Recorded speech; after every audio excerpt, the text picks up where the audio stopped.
Bonsoir à tous. Bien, bonsoir à tous. Merci d'être présents et bienvenue à ce colloque dont le titre dit tout. Donc je serai extrêmement bref et je passerai immédiatement la parole à notre hôte, le sénateur Olivier Cadic, qui est également vice-président de la délégation sénatoriale aux entreprises et qui a co-signé un rapport parlementaire sur notre sujet, simplifier efficacement pour libérer les entreprises. Donc Olivier, tu as la parole. Mon rôle sera extrêmement minime. Il consistera essentiellement à être maître des horloges de manière extrêmement concrète. Et donc je demanderai à tous les intervenants de ne pas dépasser les 10 minutes et au public de commencer à faire du bruit au bout de 9 minutes 30. Vous avez ici une horloge qui vous permettra de contrôler, d'auto-contrôler nos intervenants. Voilà. Merci beaucoup. Merci Gaspard. Mesdames, Messieurs, donc, on m'a dit qu'il faut faire 10 minutes. Je vais essayer de faire simple en 10 minutes. Tout d'abord, c'est avec joie que je vous accueille au Sénat, alors, en compagnie normalement d'Elisabeth Lamure qui va nous rejoindre, qui est la présidente de la délégation sénatoriale aux entreprises. Merci à Gaspard de me confier l'ouverture de ce colloque qui fixe un objectif stratégique à mes yeux, sortir de l'enfer réglementaire, dernier colloque avant action. Il n'y a pas lieu d'en douter, au moment présent, ce quinquennat doit réussir vaille que vaille. Et nous sommes ici ce soir parce que nous partageons tous une même ambition, réussir enfin un vrai choc de simplification. Cette ambition a déjà pris corps au Sénat, au sein de notre délégation. Pour comprendre un peu ce qu'est cette délégation, le président Larcher a souhaité cette délégation qui réunit 42 sénateurs. Sa mission, faire entendre la voix des entreprises au Sénat. Et c'est pour ça que notre délégation sillonne le territoire à la rencontre de ces entrepreneurs. Il se trouve que j'en suis un moi-même, puisque j'ai créé mon entreprise à l'âge de 20 ans. Ça fait quelques temps maintenant. Partout, ils nous disent étouffer sous l'excès des normes, souffrir de leur instabilité, subir la rigidité de l'administration. Plus les entreprises se voient imposer des règles, plus leur espace de liberté est réduit. Et donc, moins elles sont créatives et moins elles peuvent croître. Et ce sont surtout les plus petites entreprises qui pâtissent de cet emballement du droit. Le coût du fardeau administratif est réel. L'OCDE l'estime à 60 milliards d'euros. Mais ce coût se mesure surtout en emplois perdus. Et sur ce seul critère du poids de la réglementation, la France est classée 115e sur 138 pays par le Forum économique mondial. Piètre performance, disent certains. Moi, je pense que donnez-nous encore un peu de temps et on pourrait peut-être même faire pire. La délégation aux entreprises s'est donc saisie de cette question dès sa création. Elle a fait plusieurs propositions en faveur de la simplification, à l'occasion de l'examen au Sénat des projets de loi Macron, Rebsamen, El Khomri, Sapin 2. On a proposé le doublement des seuils sociaux, facilitation du travail des jeunes apprentis mineurs en entreprise, suppression du contrat de génération, allègement des obligations anticorruption dans les PME. À titre personnel, sur la loi Macron, j'avais pour ma part déposé 56 amendements. Et au bout d'un an, en tant qu'entrepreneur, je vais vous dire au Sénat, j'ai atteint mon seuil d'incompétence. Vous savez, pour un entrepreneur, à la fin de la journée, vous avez votre chiffre d'affaires. Vous savez si votre journée est réussie ou pas. Et quand vous êtes parlementaire, vous n'avez pas ça. Alors quand vous faites parfois voter des amendements et que vous voyez qu'à la sortie, ce que vous avez fait finalement se perd dans les méandres, parce qu'une autre assemblée aura voté contre, ou alors elle ne sera pas suivie d'effet par l'administration, bien vous vous posez la question de à quoi vous servez. Et en fait, vous vous rendez compte qu'avec tous vos collègues, on revient, et c'est un peu comme un théâtre. Vous voyez, on a déposé un amendement, c'est pas passé, on revient. C'est un peu comme un théâtre. Et à un moment, je me suis fait l'impression, puisque moi je représente les Français de l'étranger, j'ai cette vision extérieure, donc je viens en essayant d'apporter ce que j'ai trouvé de mieux à l'étranger. On a un peu l'impression d'être chez les fous. C'est ce moment où tout le monde parle sérieusement entre eux, tout a du sens, mais en fait, vous vous rendez compte que ça ne produit rien. ben ça crée une forme d'inquiétude. Et quand vous êtes parlementaire, vous vous attendez, vous avez quand même des idéaux, vous voulez faire passer des idées, on attend de vous des résultats. Ça peut provoquer une sorte d'angoisse. Eh bien, il faut savoir que je ne suis pas seul à penser ça. Et on est beaucoup à se poser souvent la question. Donc, on veut retrouver de l'utilité. En octobre 2016, donc, notre délégation a voulu prendre ce sujet de la simplification sous un angle global. Elle a confié à sa présidente, Elisabeth Lamure, que j'accueille, que je remercie d'être avec nous ce soir, et à moi-même, le soin d'élaborer un rapport pour voir comment simplifier efficacement pour libérer les entreprises. Nous avons fait des déplacements dans toute l'Europe, en Allemagne, en Suède, aux Pays-Bas, et on a réalisé un grand nombre d'auditions. Notre rapport, vous le trouverez, est à disposition à l'entrée avec son résumé. Le premier point était le suivant. La volonté de simplification affichée en haut lieu ces dernières années a-t-elle produit des résultats pour les entreprises françaises ? L'inflation législative ne date pas d'hier, mais c'est un fait qui nous est apparu. Elle va en s'accélérant. Le Conseil d'État y a consacré plusieurs rapports successifs et notamment sa dernière étude annuelle.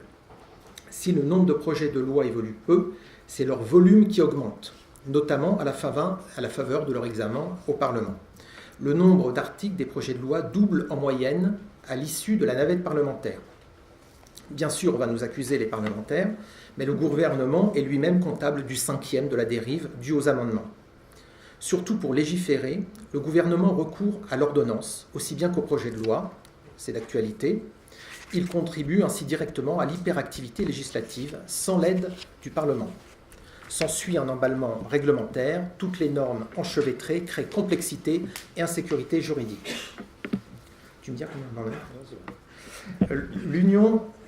L'Union des industries chimiques nous avait transmis une courbe qui manifestement montrait l'emballement normatif depuis une quinzaine d'années, seulement dans le domaine hygiène, santé et sécurité. C'était une vraie comment on dit, hyperbole, c'était vraiment ça montait en asymptote. Il aurait été intéressant d'avoir la même courbe en matière fiscale, droit du travail. La France resserre encore un peu plus cet étau normatif en transposant souvent les directives européennes au-delà des obligations minimales.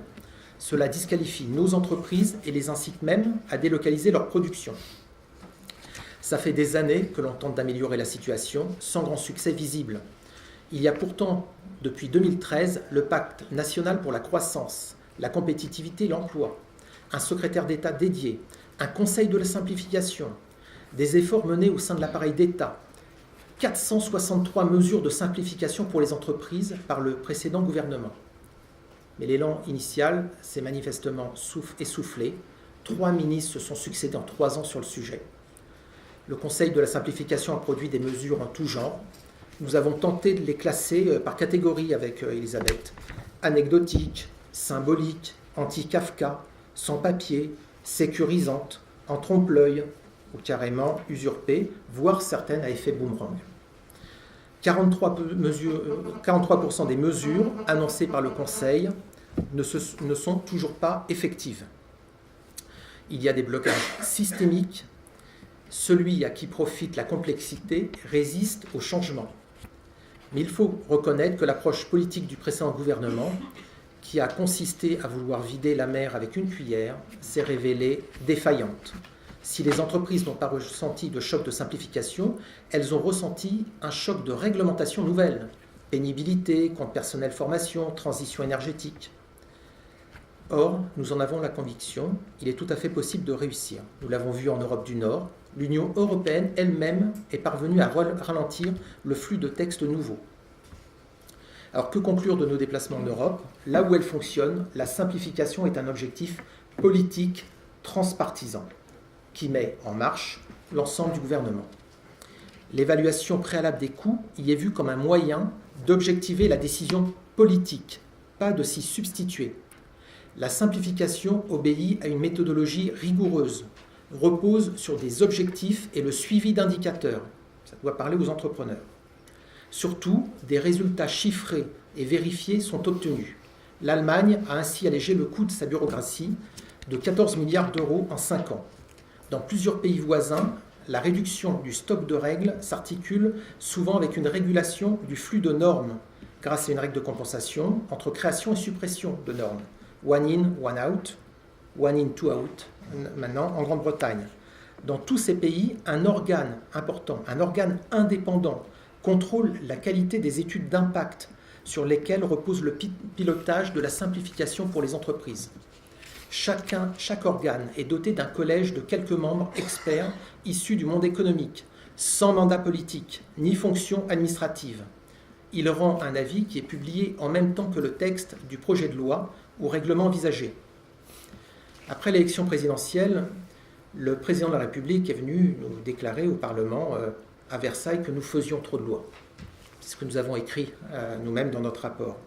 Alors je le cite. « La loi n'est pas faite pour accompagner servilement les petits pas de la vie de notre pays. » Dans les faits, on vient de recommencer là, aujourd'hui, à étudier des projets. On commence par 2 projets de loi qui visent à rétablir la confiance dans l'action publique. En gros, ça consiste à encadrer l'indemnité des frais de mandat parlementaire. Vous voyez qu'on commence par le haut. C'est une mesure qui vise à créer au Sénat un service de 30 à 40 fonctionnaires qui va être destiné à vérifier le bien fondé de milliers de notes de frais adressées par les élus. Autant dire que nous sommes très loin de la vision proposée par le président de la République il y a seulement 8 jours. Alors, qu'attendons-nous en France pour simplifier vraiment ? À nous, ce soir, ensemble, avec vous tous, Gaspard, d'apporter notre pierre à l'édifice que le nouveau gouvernement veut construire. Donc, je vais laisser la parole aux intervenants. Elisabeth pourra vous annoncer les prochaines actions que notre délégation sur les entreprises prévoit sur le sujet. L'enfer est pavé de bonnes intentions, mais le diable se cache dans les détails. Et je me réjouis que Gaspard et Génération Libre nous proposent de prendre de la hauteur afin de nous sortir tous ensemble, je le souhaite, de l'enfer réglementaire. Merci à vous.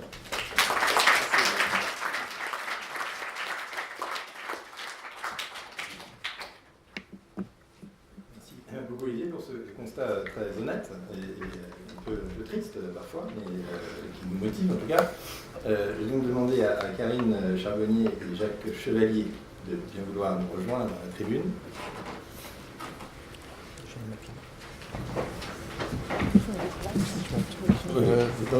Très bien.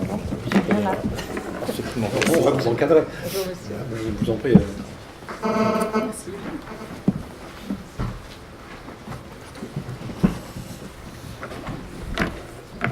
Voilà, alors Elisabeth Lamure, Olivier Caduc l'a déjà présenté, elle est sénatrice également et a co-signé ce rapport parlementaire, président de la délégation sénatoriale d'entreprise. Jacques Chevalier, universitaire, professeur émérite de l'Université Paris 2 Panthéon-Assas, beaucoup publié d'articles, notamment dans la revue d'administration publique, sur la simplification de l'action publique et les limites qu'elle a rencontrées, pour sans doute nous donner un point de vue de fond sur les obstacles qui se sont élevés.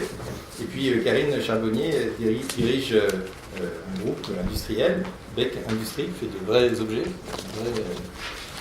une vraie industrie française, et qui a écrit un livre qui n'avait pas eu beaucoup de retentissement l'année dernière, qui s'appelait « Patron, tenez bon », et qui décrivait les misères qu'elle a pu subir au quotidien, notamment du point de vue normatif. Et alors j'aimerais peut-être, Karine, te céder la parole en premier, pour que tu nous racontes, en respectant toujours, comme l'a brillamment fait Olivier, la règle des 10 minutes, le quotidien d'une chef d'entreprise face à ces normes, parce que finalement c'est ce qui nous a donné l'idée de ce colloque et des travaux engagés avec Jean-Ludovic Silicani, c'est aussi l'écho de ce qu'on peut entendre, le chef d'entreprise, mais aussi des citoyens en proie à la complexité des normes. Merci Gaspard. Oui, peut-être aussi en introduction, vous dire que je dirige un petit groupe dont je fabrique des boulons, donc c'est très industriel. Et notamment, je suis chef d'entreprise également en Allemagne et en Angleterre, et que le livre que j'ai écrit, c'est une espèce de cri de révolte qui m'est venu de cette expérience entre la France, l'Angleterre et l'Allemagne, parce que je pense qu'il y a un fossé gigantesque qui s'est creusé entre nos 3 pays, qui est devenu totalement incompréhensible et qui explique largement pourquoi on a 10% de chômage ici et qu'on est au quasi plein emploi là-bas. Et en 2 mots, je pense que ce sont des sociétés de confiance alors qu'on est dans la défiance ici et que la justice est rapide et prévisible là-bas, ce qui n'est pas le cas ici. Et donc effectivement, le nœud du problème, un des gros nœuds du problème, c'est l'enfer réglementaire et la manière dont il est appliqué. Donc mon propos va être en 2 parties, le volume réglementaire et puis la manière dont il est jugé en fait. Alors l'inflammation réglementaire, tout le monde la connaît, donc je ne vais pas trop m'étendre. Juste donner rapidement, puisque le temps m'est compté, quelques pistes, puisque je crois qu'il y a beaucoup de sénateurs dans la salle. On sait qu'il y a la surtranscription des règlements européens quand il y en a. C'est un vrai sujet d'attention. Je pourrais donner des exemples concrets, notamment dans le domaine de la sécurité au travail.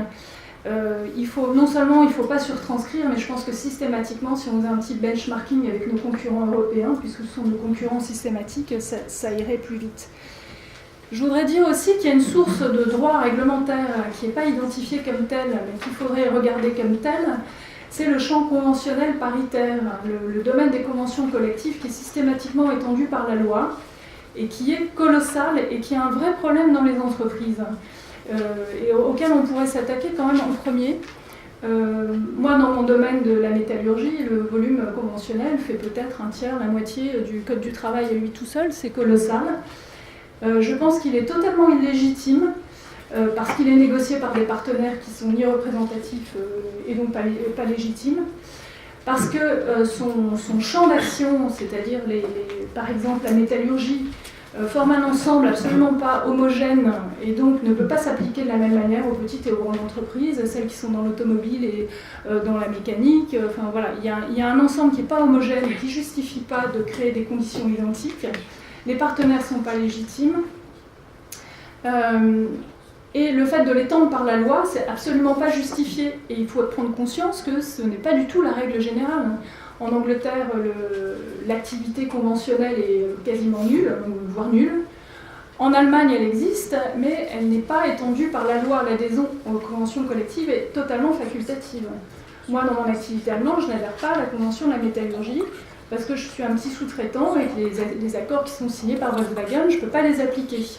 Ça me sert de référence pour l'attractivité de mon métier, c'est un exemple à suivre, mais ce n'est pas une obligation. En France, systématiquement, on étend par la loi, et ça pose de graves problèmes, même d'égalité des citoyens devant la loi, parce que la référence en Allemagne, et comme ça devrait l'être en France, d'égalité des citoyens, elle est dans la loi, elle est dans le Code du travail.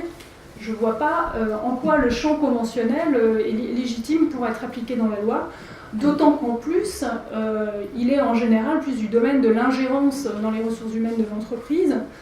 En quoi la convention étendue par la loi doit fixer le prix de la prime panier, je ne comprends pas. Et c'est un vrai souci. Et si on décidait aujourd'hui de transformer toutes les conventions collectives en acquis sociaux et qu'on arrêtait d'étendre par la loi les conventions collectives, on ferait très rapidement un énorme choc de simplification pour les entreprises. Donc c'est un sujet que je voulais souligner. Sans compter aussi que pour les entreprises, il y a un droit qui est écrit par les administrations, totalement hors du contrôle parlementaire. Je pense par exemple à tout ce qui concerne les accidents maladie du travail, qui est un domaine extrêmement... qui serait à regarder, mais je n'ai pas le temps d'en parler aujourd'hui. En fait, fondamentalement, je pense que sur cette inflation réglementaire, je ne sais pas si on est du domaine philosophique ou du domaine constitutionnel, mais il faudrait qu'on se pose la question dans notre pays de jusqu'où la loi doit ingérer, brider l'innovation et la gestion autonome des entreprises. Où est la limite entre protection des individus et protection des libertés. Et quand on compare au droit anglais et allemand, je pense qu'on voit qu'il y a une clé de lecture et une culture extrêmement différente entre nos deux pays et qui explique très largement l'inflation réglementaire en France. Juste un exemple, la loi sur l'efficacité énergétique. Donc les entreprises d'une certaine taille doivent produire des bilans énergétiques validés par l'ADREAL ou par un certificat ISO 50001. C'est écrit dans la loi, si ce n'est pas respecté, c'est 3% du chiffre d'affaires de pénalité, 6% en cas de récidive. Est-ce qu'on est du domaine de la loi ou de l'ingérence totale dans la gestion des entreprises et du manque de liberté, manque de confiance? En tout cas, ni l'Angleterre ni l'Allemagne n'ont pris ce genre de mesures législatives.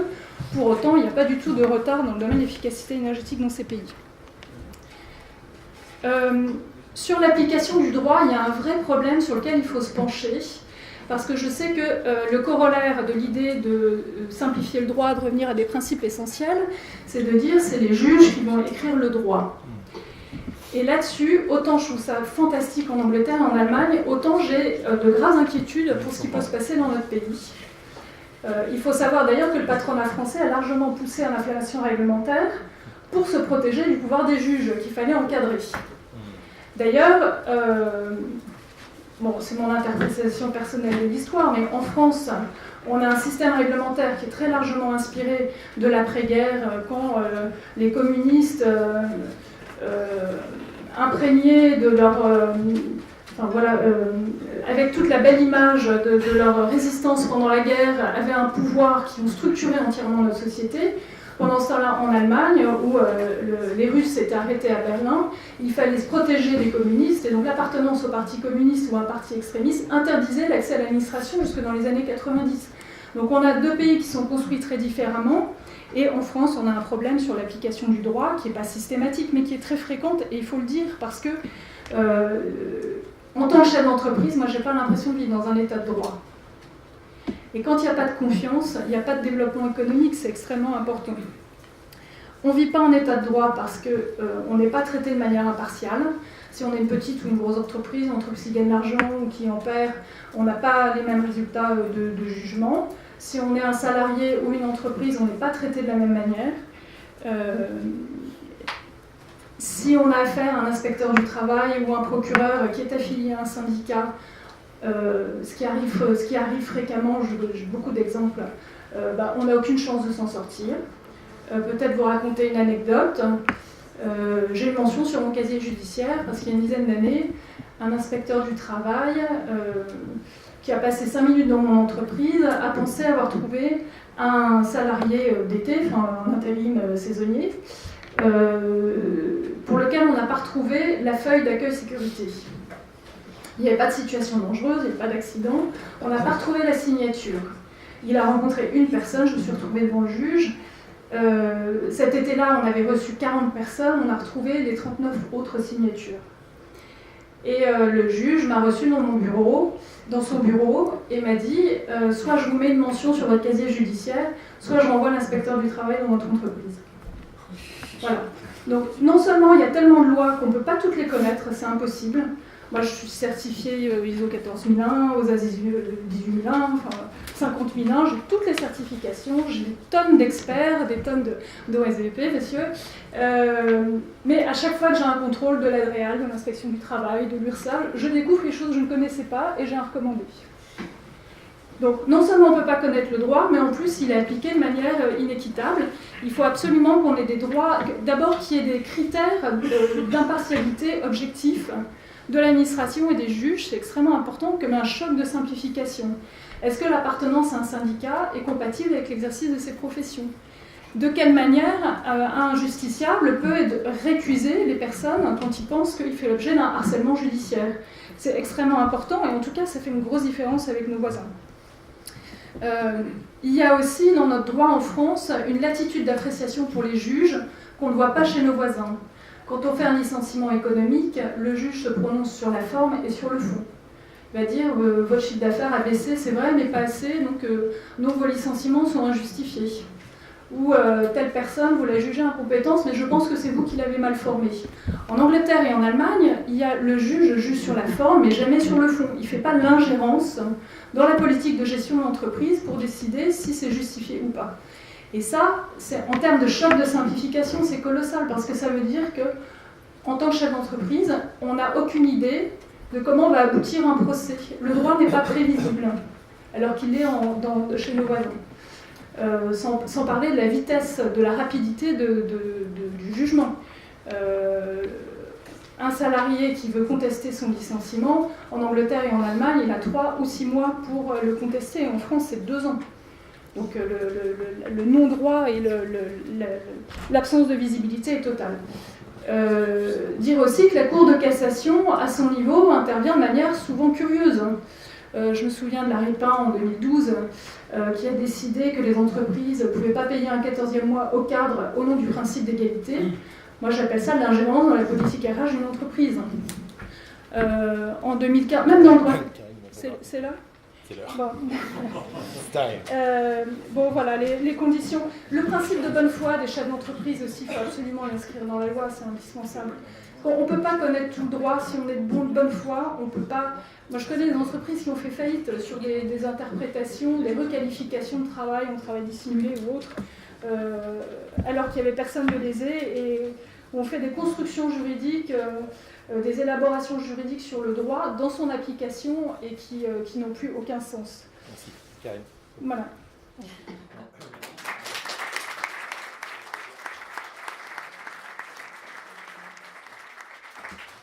beaucoup, Karine, c'est très direct, très franc et ça donne bien.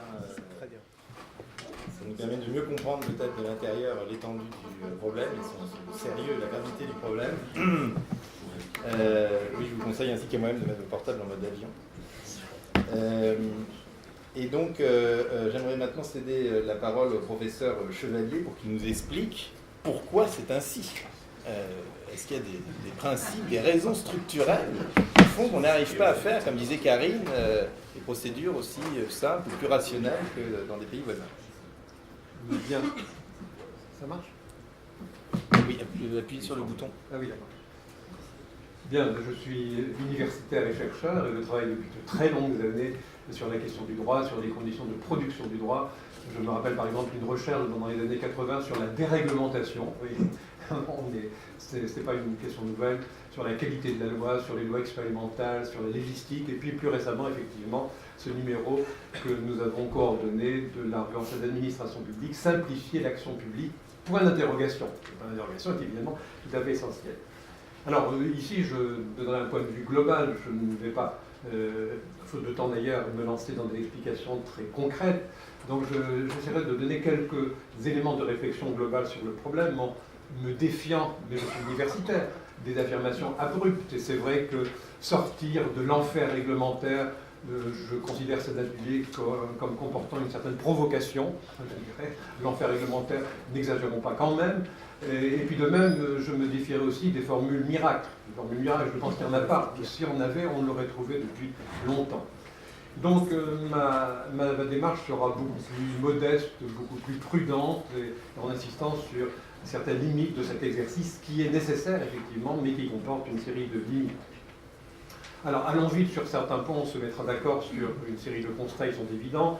Pas nécessaire de s'arrêter longuement sur le constat de l'inflation normative, phénomène très général, le sénateur Cadic l'a souligné, on y reviendra dans un instant. Inflation qui est illustrée par la prolifération des textes. Encore une fois, c'est moins l'augmentation du nombre des lois que le fait que les lois sont devenues de plus en plus complexes, de plus en plus longues, et surtout que la production réglementaire est de plus en plus élevée, toujours plus élevée. Il faudra aussi parler à ce titre des fameuses circulaires qui constituent un vecteur tout à fait important de surréglementation. Donc, déjà, pointe un élément de mon propos, je pense qu'il faut avoir une prise de vue globale du problème et pas uniquement s'en tenir uniquement à la question des lois. Inutile non plus d'insister sur les effets de ce que le Conseil d'État, en 2006, appelait une intempérance normative. C'est vrai, lois et règlements ayant proliféré de manière excessive, avec une série d'effets pervers, et c'est vrai qu'il y a assez peu de temps qu'on insiste en France sur le coût des réglementations. Et c'est vrai que pendant longtemps, on a complètement ignoré ce coût des réglementations, les effets négatifs que ces réglementations peuvent entraîner, notamment sur le plan économique, mais aussi sur le plan social, dans la mesure où ces réglementations ne concernent pas uniquement l'économie, elles font peser des contraintes aussi toujours plus lourdes sur les individus, sur les comportements individuels. Pour s'attaquer au phénomène et combattre cette inflation normative, encore faut-il s'interroger sur ses causes. Et on voit que ces causes sont des causes singulièrement complexes et profondes. Mouvement qui résulte de ce que j'appellerais, de ce que j'appelais dans certains écrits, la conjugaison entre une offre et une demande de droit. Il y a une offre toujours plus grande de droit et une demande toujours plus insistante de droit. Et c'est la conjugaison des deux qui provoque cette inflation normative. Alors quelques mots rapides, faute de temps, du côté de l'offre. L'inflation, en tout premier lieu, des producteurs de droit. Il y a de plus en plus de producteurs de droit. Les normes de droit international dans une série de domaines, ne parlons pas du droit européen proliférant, la construction d'autorités de régulation qui elles aussi produisent du droit, la reconnaissance aux autorités locales, c'est la révision constitutionnelle de 2008, d'un pouvoir de réglementation. Donc il y a de nouveaux producteurs de droit, sans même parler, on l'a évoqué incidemment, des contraintes du jeu politique, toute alternance politique entraînant effectivement une nouvelle inflation du droit. Donc du côté de l'offre. Du côté de la demande, je dirais le besoin d'une régulation juridique, il est exprimé dans les secteurs les plus divers de la vie sociale. Dans toute une série de secteurs, on ressent la nécessité de règles du jeu pour normaliser les relations interprofessionnelles, réduire les facteurs d'incertitude, et besoin d'autant plus important que, comme un grand sociologue allemand qui est mort il y a assez peu de temps, Ulrich Beck, parlait des sociétés contemporaines comme des sociétés de risques. Et c'est vrai que dans nos sociétés, les risques sont de plus en plus importants, de nouvelles menaces réapparaissent sans cesse, donc le besoin d'être protégé contre ces nouvelles menaces. Est-il besoin de parler de la pression des mouvements sociaux, les mouvements sociaux formulant leurs revendications en termes de droit à conquérir? Il y a un mythe des droits conduisant à une politique des droits. Il y a toute une série de travaux aux États-Unis sur la question qui l'ont bien montré. Donc, conclusion rapide, les causes de l'inflation normative sont profondes, voire structurelles, et ce qui explique qu'il soit extrêmement difficile de les combattre. Ajoutons enfin deux remarques avant d'en venir à des choses peut-être un petit peu plus précises. Donc, première remarque, la question de l'inflation normative ne peut pas être séparée de celle de la dégradation de la qualité des textes. Et ça, c'est un point très important. L'idée de parvenir à ce qu'on appelle au sein de l'OCDE au niveau européen une réglementation intelligente. Un règlement intelligent, bien, ça implique quoi? Ça implique de réduire le poids des réglementations, réglementer moins, ce qu'on appelle la smart regulation, mais aussi améliorer le contenu des réglementations, better regulation. Il faut les deux. Réduire le poids, mais aussi améliorer le contenu. C'est la première remarque. Deuxième remarque, c'est ce que je disais il y a un instant, s'attaquer au niveau législatif en limitant, mais on y viendra dans la seconde partie de cette séance, limiter la formulation de la loi à certains principes fondamentaux, il me semble que ça risque de déplacer le problème. Déplacer le problème en conduisant à quoi? À une nouvelle prolifération des règlements, au prix du renforcement du pouvoir discrétionnaire des autorités administratives, dans la mesure où les lois donneraient beaucoup plus de pouvoir aux autorités administratives, vous voyez tout de suite à quoi ça pourrait conduire. Ça conduirait aussi au renforcement des textes produits par les autorités de régulation, le renforcement du pouvoir des juges que Karel Charbonnier vient d'illustrer de manière ô combien significative il y a un instant. Donc toute une série d'effets négatifs à ce pouvoir excessif que pourraient détenir les juges. Quant au développement de normes d'origine conventionnelle, Karel Charbonnier, il y a un instant, elle a montré les effets pervers que ça pouvait entraîner. Donc c'est à mon sens à l'ensemble du problème de la production normative et non pas seulement à la question de l'inflation législative qu'il convient de s'attaquer. S'attaquer comment? Pour rester dans le temps qui m'est imparti. S'attaquer d'abord effectivement par une politique de simplification du droit. Encore une fois, cette politique, le bien fondé de cette politique ne peut pas sérieusement être mis en doute, mais politique qui, à mon sens, comporte plusieurs facettes et rencontre des limites. Qu'est-ce que simplifier le droit? Simplifier le droit, c'est bien sûr d'abord alléger. Alléger comment? Réduire le stock, il y a toute une série de rapports parlementaires qui l'ont montré de manière tout à fait éloquente, réduire le stock des normes existantes, passer au peigne fin le droit existant. Mais surtout, endiguer pour l'avenir la production nouvelle de lois et règlements, et notamment en évaluant les coûts et avantages de l'adoption d'une nouvelle réglementation. On a cité il y a un instant la formule de l'étude d'impact. On sait que cette formule a eu beaucoup de difficultés à s'installer en France. Elle s'est installée depuis la révision continuelle de 2008, mais pour l'instant, la qualité de ces études d'impact est extrêmement inégale. Il n'y a pas de sanctions effectives, de mauvaises études d'impact, d'études d'impact insuffisantes. Et surtout, ces études d'impact sont produites par les services administratifs. Et donc, effectivement, la question d'études d'impact produites par des autorités indépendantes s'est posée, notamment dans un rapport parlementaire. Voilà. Ne soyons pas trop optimistes sur les résultats de cet effort d'allègement. Il faut le mener à bien, mais avec la conscience de ses limites. Simplifier, ce n'est pas uniquement alléger, c'est aussi clarifier, c'est-à-dire veiller à une meilleure formulation des textes, la clarté des énoncés, leur précision, leur intelligibilité. Et je vous rappelle que le Conseil constitutionnel, enfin, après d'autres juridictions constitutionnelles, s'est lancé dans ce contrôle de la qualité de la loi. Une jurisprudence récente en suivant la Cour constitutionnelle allemande de Karlsruhe.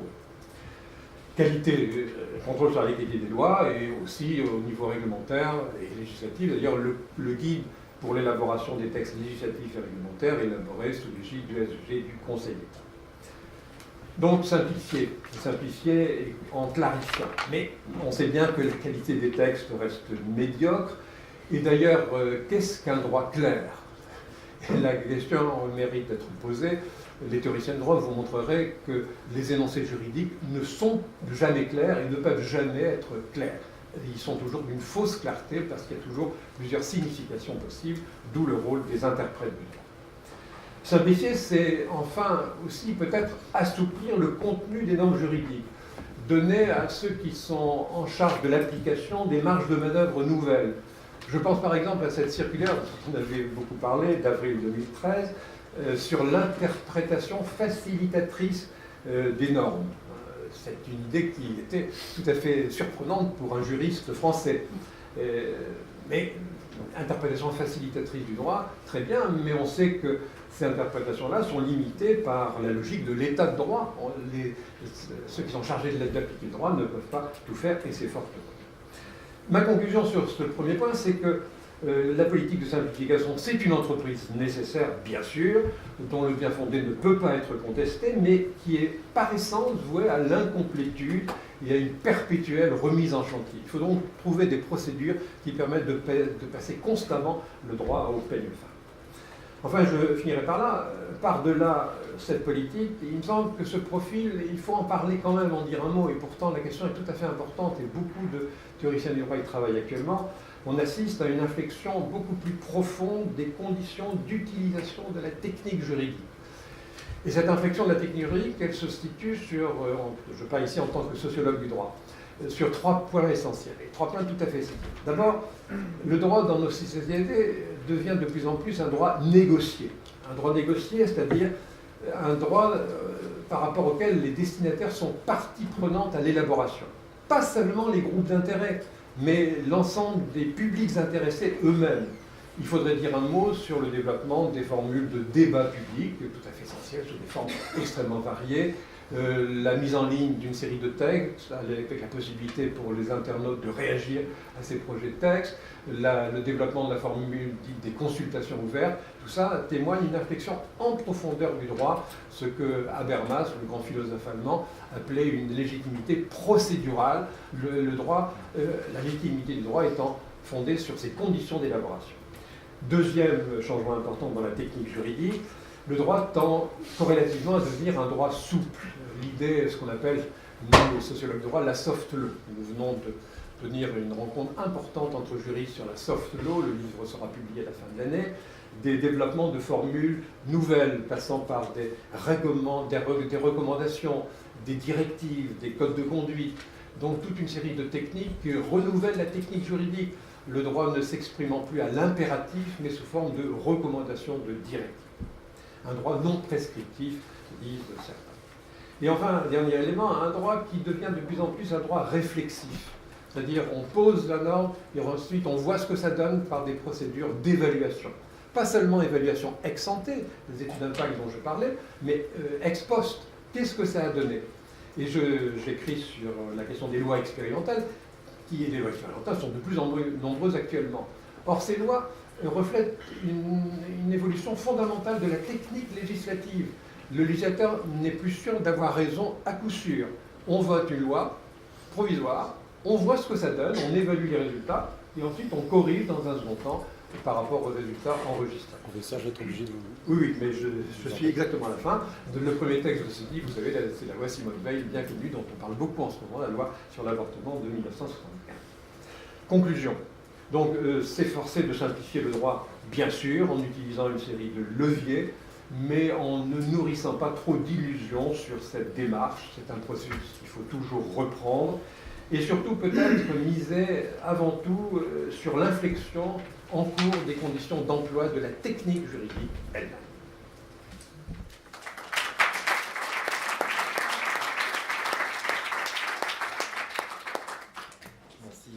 Merci professeur, c'était extrêmement clair, même si on rêve toujours d'exercices qui ne soient pas sujets à l'incomplétude, nous pauvres humains imparfaits. Et je vais maintenant m'adresser à la sénatrice Lamure pour comprendre si ces nouvelles techniques juridiques, par exemple, sont d'ores et déjà engagées dans la rédaction des textes parlementaires, si elle a le sentiment que les choses avancent dans la direction décrite par le professeur Chevalier dans notre pays. Bien, je vous remercie. Bonsoir à tous. Je voudrais dire à Karine Charbonnier que j'ai bien apprécié son témoignage parce que c'est très concret et en réalité ça me rappelle exactement les témoignages de tous les chefs d'entreprise que l'on rencontre à l'occasion de nos déplacements depuis maintenant un peu plus de 2 ans. Et j'ai vraiment cru entendre les entreprises qui participent à nos tables rondes sur les sujets que vous avez évoqués. Alors, la volonté de simplification en France, c'est beaucoup de travail, beaucoup d'énergie, mais en réalité assez peu de résultats. Et alors qu'à l'étranger, la simplification, c'est un processus méthodique, chez nous, tient plutôt du mirage politique, à l'exemple du choc de simplification, comme l'a rappelé, je crois, Olivier, qui a été incarné par 3 ministres successifs en 3 ans. Le constat, c'est que les ministères persistent à élaborer des normes indépendamment les uns des autres, sans se préoccuper forcément de l'impact économique global. Et ce qui fait que, pour reprendre encore l'expression d'Olivier Cadic, les acteurs de la simplification s'épuisent en vidant la mer avec une petite cuillère. Depuis la loi organique de 2009, l'étude d'impact dont vous parliez, professeur, doit accompagner chaque projet de loi et tout nouveau texte réglementaire.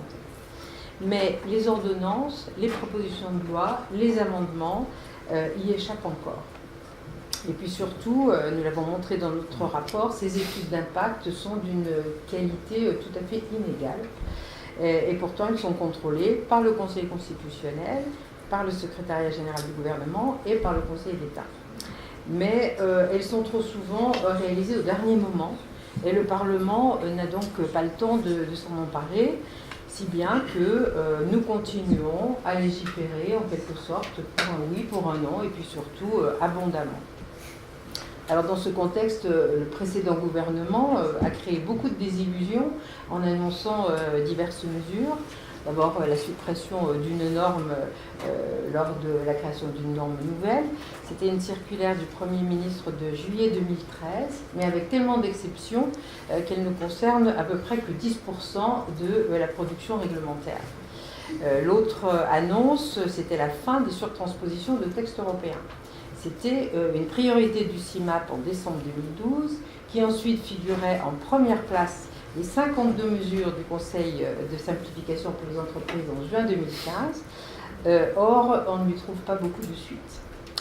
Et puis la généralisation des tests PME, il n'y a pas du tout, bien sûr, de généralisation à ce jour, et pourtant il y a une forte attente.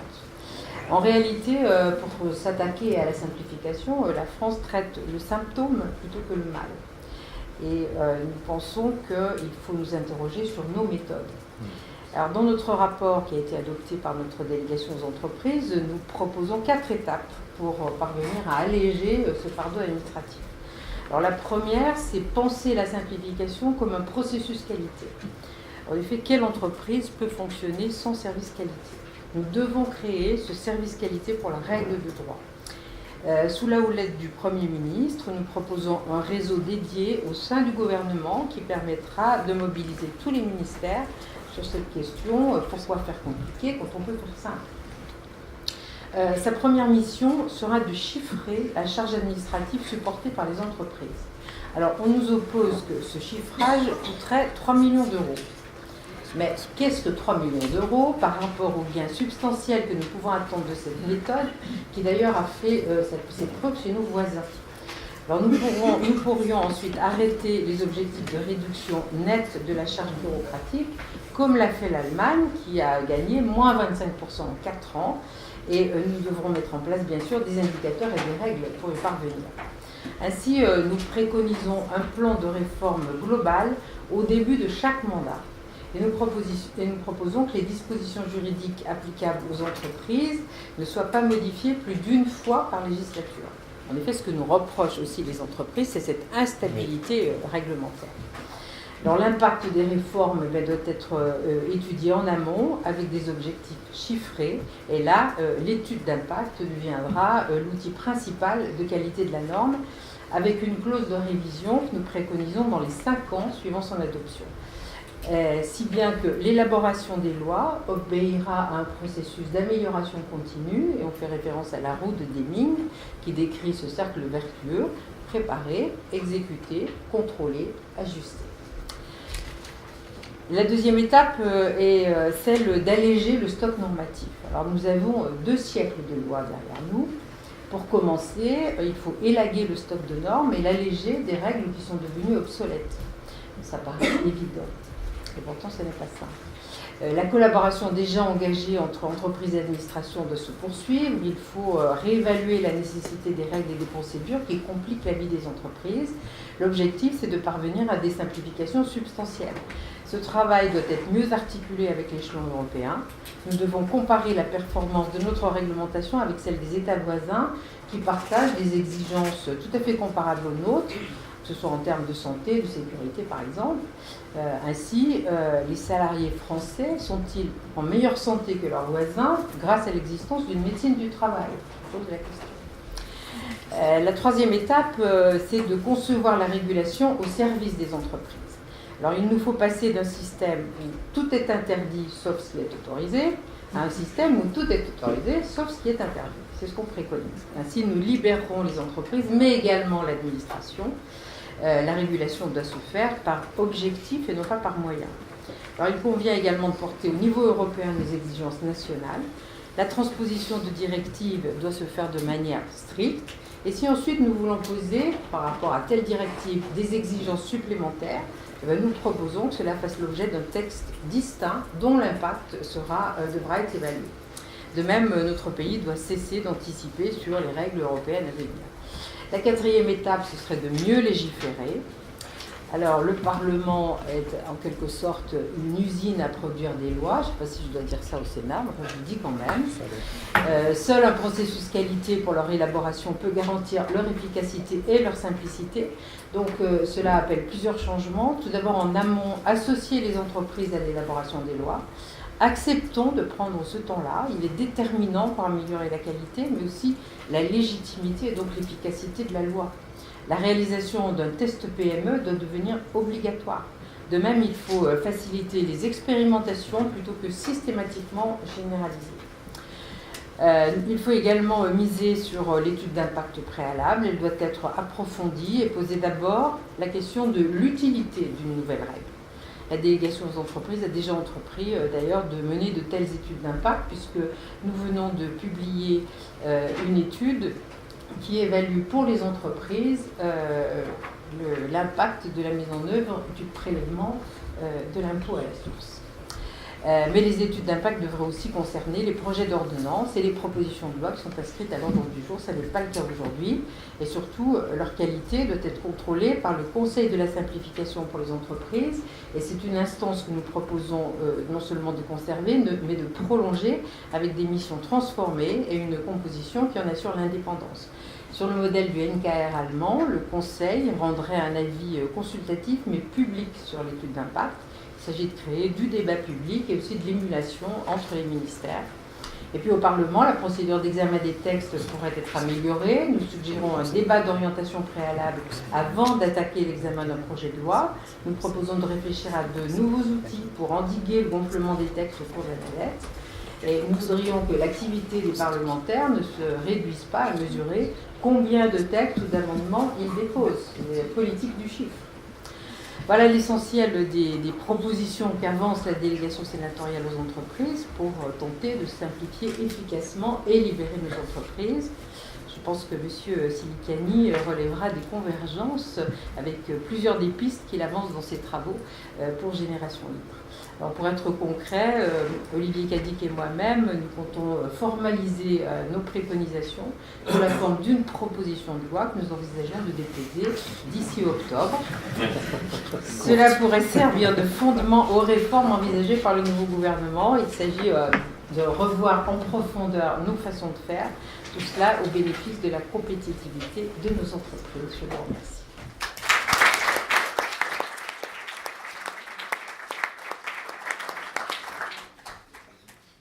Merci à tous, merci de nous donner un peu d'optimisme sur ces nouvelles normes qui simplifieront les anciennes. C'est la roue. Voilà, et je vais vous demander sous les applaudissements de rejoindre le siège.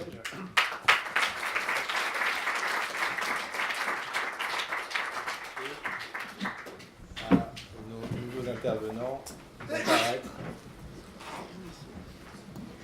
sans transition. Donc de vite pour toi.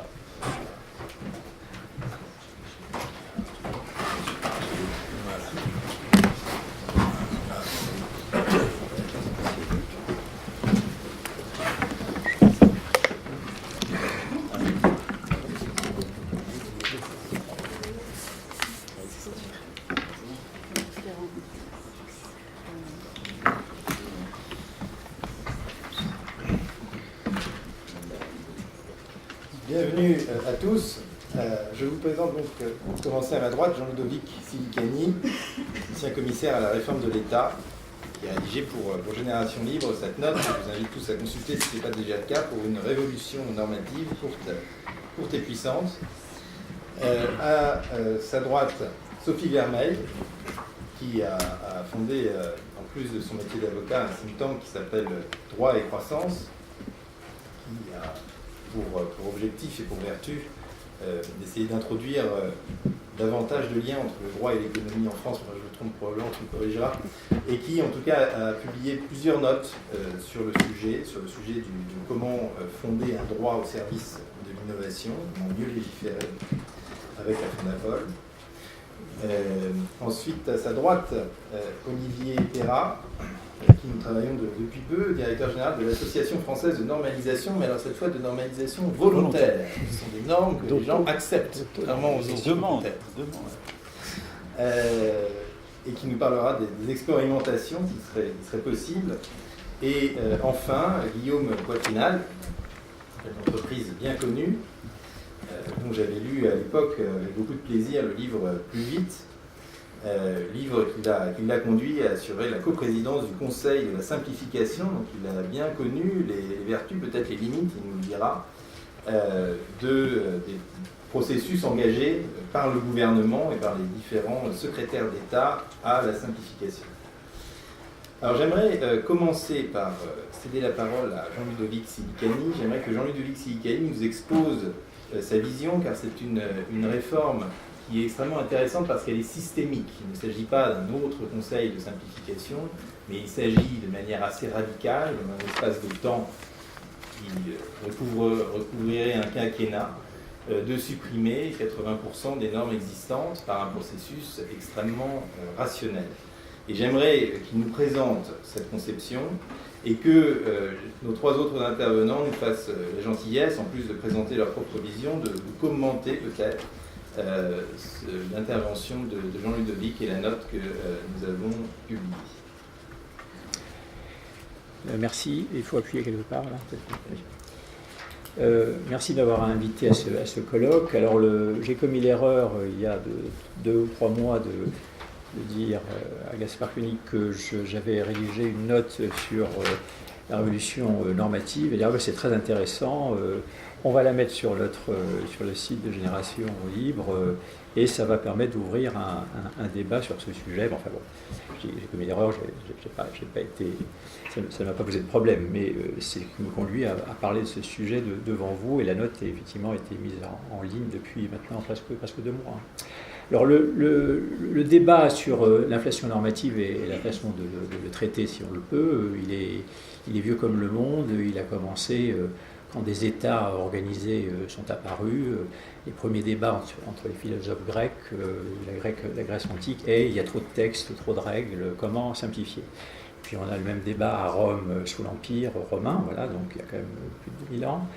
Alors en Europe, ça apparaît vraiment au XVIIIe siècle, quand l'État moderne apparaît, le début de la démocratie, l'esprit des Lumières, la rationalité, voilà, l'esprit de raison et de lumière. Et puis ça prend un tour très opérationnel à la fin de la Révolution, donc au moment du passage entre la Révolution et l'Empire, au moment du Consulat, quand Bonaparte décide, sur les conseils de Sieyès, de Portalis et de quelques autres très grands juristes, d'élaborer le Code civil. Et l'ambition est considérable, puisqu'il s'agit dans un code unique de rassembler toutes les règles applicables, enfin de niveau législatif, dirait-on aujourd'hui, applicables au pays. Puis il y avait 2 autres codes plus petits, le code de commerce pour les commerçants et le code rural pour la vie dans le monde rural. Enfin, l'essentiel, c'était le code civil. Et ce code civil, c'est extraordinaire parce que 60% du code civil rédigé entre 1800 et 1810 sont toujours en vigueur, parce qu'il a été écrit en des termes suffisamment généraux et simples pour être toujours applicable. Alors après, s'ils sont ajoutés des couches qui ont abouti à la situation qui a été décrite déjà, je n'y reviens pas, d'une masse considérable de normes existantes. J'indique qu'entre 2000 et 2017, le nombre de normes législatives et réglementaires, calculé en nombre de caractères, donc c'est assez précis, c'est pas simplement un article qui peut faire une ligne ou une page, donc de caractères a augmenté de 50% en France, donc en 17 ans, on a produit la moitié de la quantité de normes qu'on a produit pendant les 2 siècles précédents. Depuis 1800 jusqu'à 2000, on a produit 50% de cette quantité simplement en 17 ans. Alors, ça concerne tout le monde, hein, ces normes. Alors, on a beaucoup parlé, je comprends très bien, c'était l'objet du rapport, les entreprises, bien sûr, qui sont concernées par cela, mais ça concerne aussi les collectivités territoriales, ça concerne aussi les personnes physiques. Et je veux dire, j'ai une préférence pour les personnes physiques par rapport aux personnes morales, une préférence humaine, c'est parce que c'est des êtres humains. Donc voilà, n'oublions pas les personnes physiques qui aussi subissent toutes ces normes. Et les origines, ça a déjà été dit, ça vient de partout, ça vient de l'administration, ça vient du gouvernement, ça vient des lobbies, notamment des entreprises qui demandent à ce qu'on réglemente leurs activités, qu'on ait des professions toutes réglementées, voilà, toutes les professions devraient être réglementées en France, y compris celles qui prônent le plus grand libéralisme par ailleurs. Ça vient bien sûr aussi du Parlement, puisque comme ça a été dit, les lois doublent, voire plus, pour la dernière mandature, lors de leur passage au Parlement. Alors ça ne me dérange pas du tout que le Parlement vote la loi, c'est son rôle, mais à la limite qu'il substitue entièrement à un projet préparé par le gouvernement un autre texte, ça ne me dérange pas, mais qu'il ajoute au projet du gouvernement le double ou le triple de dispositions supplémentaires, là ça pose un vrai problème, surtout que la rédaction est très mauvaise généralement, qu'elle soit d'origine gouvernementale ou parlementaire, avec des tas de problèmes. Alors, comment y remédier ? Il y a 2 méthodes. Il y a une méthode que je dirais micro-juridique, incrémentale, qui est de faire que toutes les nouvelles normes soient les moins nombreuses et les meilleures possibles en termes de quantité, les moins nombreuses en quantité et les meilleures en qualité. Alors, il faut évidemment le faire. Tout ce qui a été proposé depuis ces dernières années par des parlementaires, par le Conseil d'État, par des universitaires, par des spécialistes du droit sont bonnes à prendre. Bien sûr, il faut renforcer l'étude d'impact, il faut les réaliser par des autorités comme vous l'avez proposé, qui sont indépendantes. Le président de la République a proposé de confier ses fonctions d'avis et on peut interpréter son propos aussi éventuellement d'études d'impact au Conseil économique et social et environnemental revu et corrigé, pourquoi pas, ça pourrait être une autorité, une instance chargée de cela, qui donc ferait ces études d'impact, alors qu'elles sont faites aujourd'hui par les administrations qui conçoivent la loi, ce qui les met dans une situation de schizophrénie impossible, et donc ces études d'impact sont très mauvaises. le Conseil d'État, je suis membre du Conseil d'État, on les voit arriver, elles sont de très mauvaise qualité, elles ne peuvent pas être autres que ce qu'elles sont si elles sont faites par les administrations elles-mêmes. Alors il y a aussi l'évaluation ex post des lois. La Constitution prévoit que c'est le Parlement qui est responsable de ça, et s'il fait moins de lois, et s'il y a plus de parlementaires qui ont moins d'activités extérieures, ils pourront sans doute passer plus de temps à faire l'évaluation des lois. Et c'est une mission qui est quasiment pas exercée, à quelques rares exceptions près, ni par le Sénat, ni par l'Assemblée nationale. Et puis toute une série d'autres mesures. Je ne crois pas du tout au 1 pour 1, parce que si je remplace une norme qui dit qu'il faut que le dossier de présentation d'administration soit bleu et pas rouge, et que je la supprime, que je le remplace par toutes les entreprises devront réduire de moitié leur consommation énergétique en 6 mois, effectivement j'ai remplacé une norme par une autre, mais enfin elles ne sont pas exactement du même ordre, donc pour moi ça ne signifie absolument rien, et c'est une fausse bonne idée. Alors il y a la méthode donc incrémentale, celle-là il faut le faire, mais elle produit des effets sur les flux essentiellement. Puis il y a la méthode systémique que je recommande, qui agit sur les flux et sur le stock, et qui part du point de départ qui a été rappelé tout à l'heure, c'est que dans une démocratie, c'est vous, Madame la sénatrice, qui l'avez dit, dans une démocratie, tout ce qui n'est pas interdit est libre. Mais donc, la loi ne peut qu'interdire ou obliger ou créer des droits, puisqu'elle ne peut parler, la loi, sauf être bavarde et parler pour ne rien dire, que pour dire ce qui est interdit, ce qui est obligatoire, ou les droits qui sont donnés à des personnes physiques ou à des personnes morales. Et donc la loi est forcément très, très stricte. C'est Portalis qui le dit en 1801. C'est ça le rôle de la loi. Donc la loi ne doit pas bavarder sur tous les sujets, sans qu'on sache d'ailleurs quelle serait la portée normative, mais elle doit uniquement se limiter à prescrire les interdictions, les obligations et les droits. Alors, et se limiter aux principes fondamentaux du droit, et ça, du droit applicable aux entreprises comme aux particuliers, aux collectivités.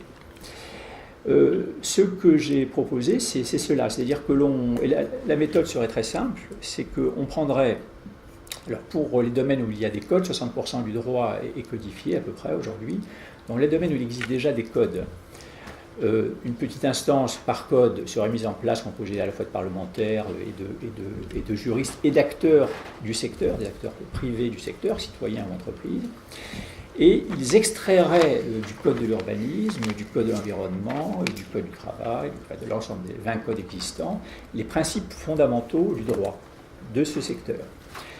Alors, c'est ce qu'ont fait Badinter et Lyon-Camp sur le droit du travail. Ils ont extrait à peu près 70 principes fondamentaux du droit du travail. Et cet exercice devrait être mené dans tous les domaines. Là où il n'y a pas encore de code, on ferait un exercice rapide de recueil des dispositions législatives existantes et on ferait le même exercice d'extraction des principes fondamentaux du droit. Et là, on voit que l'on pourrait, le domaine législatif se limiterait à ça. L'article 34 de la Constitution serait modifié et indiquerait que la loi fixe les seuls principes fondamentaux du droit, à l'exception du droit pénal et du droit fiscal, puisque c'est le Parlement à l'origine a été créé au XIXe siècle pour encadrer les impôts et éviter évidemment du droit pénal discrétionnaire. Et si on fait cet exercice d'extraction des principes fondamentaux du droit, on peut réduire de 90%, et pas seulement de 80%, la masse de dispositions législatives. Alors ça, c'est le premier étage de la fusée. Ces principes fondamentaux seraient écrits en des termes extrêmement clairs et lisibles. Ils n'entreraient pas dans le détail, mais ils seraient très clairs, ils seraient compréhensibles par tout élève de collège. Il dirait des choses du genre les personnes handicapées doivent pouvoir accéder à tous les établissements ouverts au public dans des conditions adaptées aux différents types d'établissements. Point. Sur ce sujet-là, il y a 5 pages actuellement de loi qui traitent de ce sujet. Donc la loi se limiterait à cette phrase, voilà.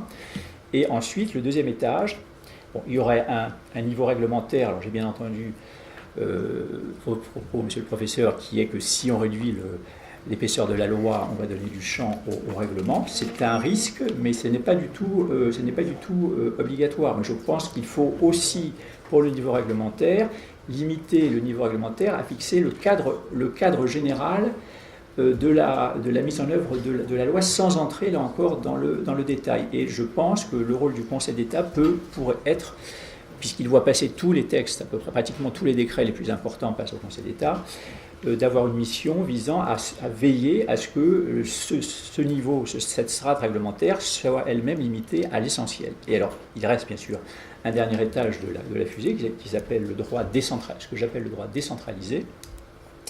L'idée est de dire la loi fixe les grands principes fondamentaux du droit dans tous les domaines. On a, par voie réglementaire, le cadre général d'application de la loi qui est fixé par décret, pour simplifier. Et ensuite, on laisse aux acteurs, aux parties prenantes, comme on dit, aux acteurs publics, les administrations locales, qu'elles soient étatiques ou décentralisées, ou collectivités locales, et les particuliers, les entreprises auxquelles s'applique le droit, la liberté de la façon de mettre en œuvre le droit. C'est-à-dire la loi fixe des objectifs, mais elle ne dit pas plus que le décret, comment ces objectifs, en tout cas, elle ne va pas entrer dans le détail du comment on met en œuvre ces objectifs. Et donc il y aura plusieurs façons d'appliquer la loi qui sera parfaitement légale. Alors évidemment, c'est une révolution culturelle totale dans un pays épris d'uniformité absolue. Et l'idée qu'on puisse appliquer la même loi, le même principe fondamental du droit de deux façons différentes, serait épouvantable. Et je pense qu'il serait souhaitable que ce principe fondamental du droit que j'ai rappelé sur l'handicapé qui tient en deux lignes, qu'on puisse appliquer cette obligation, ce droit des handicapés à rentrer dans tous les espaces publics de façon différente quand on entre dans une boulangerie d'un chef-lieu de canton de l'Ardèche et quand on entre dans une tour de la Défense. Dans les deux cas, il faut qu'un handicapé puisse entrer dans une boulangerie d'un village de France et dans une tour de la Défense, mais l'obligation qui est faite ne doit pas être la même, avec une couche grande comme ça de textes réglementaires qui définissent dans le détail comment une boulangerie doit avoir le même d'un village de France doit avoir le même équipement pour faire accéder un handicapé dans une tour de la Défense. Donc ça, c'est le niveau de la mise en œuvre, c'est la société de confiance dont on a parlé à plusieurs reprises, c'est-à-dire on fait confiance aux acteurs de terrain pour respecter les principes fondamentaux édictés par la loi et et bien sûr tout ceci se fait, alors c'est la dernière étape du raisonnement, et j'ai déjà entendu beaucoup de choses là-dessus depuis le début de notre colloque, sous le contrôle du juge, bien évidemment. On est dans une société démocratique, donc tout acte public ou privé dans une démocratie, c'est le fondement de la démocratie, doit être soumis il peut générer un conflit, un désaccord, et doit avoir un juge. S'il n'y a pas de juge dans une démocratie, ce n'est plus une démocratie. Alors le rôle du juge, j'entends bien ce qui est dit, c'était sous-entendu, mais comme j'ai entendu le mot cour de cassation, j'ai pensé qu'il s'agissait du juge judiciaire dont on parlait, pas forcément du juge administratif. Alors le juge administratif a comme différence principale, en fait, je dirais, par rapport au juge judiciaire, c'est qu'il juge des choses qu'il a fait à un moment de sa vie. Je prends le Conseil d'État, on passe au moins la moitié de sa carrière dans l'administration active, voire dans le secteur privé parfois, et donc quand on entre au Conseil d'État, ou quand on y revient, on va juger des choses que l'on connaît. Le problème du juge judiciaire, mais à la limite, je ne pense pas que c'est au juge qu'il faille faire ce reproche, c'est aux gouvernements successifs qui n'ont jamais su gérer le corps des magistrats correctement. Et il n'y en a que 3 ou 4% qui font autre chose que d'être des juges ou des procureurs. Et donc, une des propositions que je fais dans cette note, les gens vont dire, mais quel rapport avec la révolution normative? Si c'est très important, c'est que comme le rôle du juge va être accru, il faut que ce juge ait un parcours professionnel organisé et qu'il y ait une obligation de mobilité, d'activité dans le secteur privé ou public, peu importe, et que le juge judiciaire connaisse ceux qui jugent. Et puis il y a une autre différence avec des pays que vous avez cités, les autres, l'Allemagne et le Royaume-Uni, c'est qu'à population à peu près égale, ces trois pays, en France, nous avons moitié moins de juges que l'Allemagne ou le Royaume-Uni. Donc nos juges français, ils ont sûrement des tas de défauts, mais ils ont aussi le pas de chance. Il y a 600 juges d'instruction pour toute la France. Vous imaginez ce que c'est 600 personnes. Il y avait en 1788, juste avant la Révolution, 8000 magistrats et 8000 professeurs. Il y a aujourd'hui 8000 magistrats et 800 000 professeurs. Voilà. Je crois qu'on a tout compris. Alors, je ne vous propose pas de multiplier par 100 le nombre de magistrats, mais enfin, on augmenterait de 10 ou 20%. Je pense que ça résoudrait beaucoup de problèmes, à la fois au parquet et sur le siège. Les affaires seraient jugées plus vite, dans des conditions plus sereines. Quand il n'y a pas de papier dans les tribunaux judiciaires pour recevoir par fax les mémoires des avocats, parce qu'on n'a plus de papier. Voilà. Ça, c'est aussi des questions importantes pour la mise en œuvre du droit, disons, effectif. Alors, il y a 2 conditions pour mettre en œuvre ce que je propose, de mieux hiérarchiser l'édiction de la norme, qui est la question constitutionnelle et la question du droit européen, bien sûr. Alors, la question constitutionnelle, c'est qu'il faut modifier l'article 34 de la Constitution. Il est écrit de façon trop large. D'ailleurs, les auteurs de la Constitution de 58 avaient en tête un champ beaucoup plus restreint pour le domaine législatif, et la rédaction qui a été retenue de l'article 34, et surtout l'interprétation très extensive qu'en a donnée le Conseil constitutionnel, ont fait que ça a encouragé le Parlement, je dirais, c'est pas méchant ce que je veux dire, parce que c'est vrai pour l'administration, c'est à bavarder beaucoup dans la loi sans se préoccuper du caractère effectivement normatif de la loi qui était dictée. Et puis à s'occuper de quantité de choses. Très souvent, on voit arriver au Conseil d'État des décrets d'application de projets de loi. En fait, tout a déjà été mis dans la loi, c'est-à-dire à la fois la couche législative et la couche réglementaire, donc il ne reste plus rien à dire par décret, mais simplement si on veut modifier un décret, c'est assez facile. S'il faut modifier la loi, il faut des procédures extrêmement longues, donc c'est un des effets extrêmement pernicieux. Donc l'article 34 se rédigera de la façon suivante. La loi fixe les seuls principes fondamentaux du droit, à l'exception du droit pénal et du droit fiscal. Et puis il y a un problème européen, c'est que le droit européen lui-même est devenu extrêmement prolifique. On a le même phénomène que sur le droit national. Et il faut revenir donc à l'idée de base des directives qui se bornent à fixer des objectifs que chaque pays transpose suivant sa tradition juridique et l'état de son droit. Et les règlements, bien sûr, qui sont d'application directe, doivent sans doute être moins nombreux. Et par ailleurs, si on retient que le domaine législatif se limite aux principes fondamentaux, par définition, on ne reprendra dans le droit interne des règlements que les principes fondamentaux de ces règlements européens. Donc voilà ce que je propose. C'est à la fois une idée générale, une réforme systémique, une méthode pour le mettre en œuvre. On peut le faire en 5 ans, comme tu l'as dit tout à l'heure, en s'attaquant à la trentaine de domaines et en travaillant en parallèle. Et dans 5 ans, si cette démarche est mise en œuvre à partir de maintenant, on aurait réduit de façon considérable le champ du domaine, la quantité de normes législatives, mais on les aurait éclaircies. Et il faudrait bien sûr avoir un volet concernant la justice dont j'ai parlé tout à l'heure. Et il y a aussi une action à mener, la France peut en être le pilote, si le gouvernement français le pense utile, pour qu'au niveau européen, le Conseil, le Parlement et la Commission limitent leur production normative aussi à des principes fondamentaux.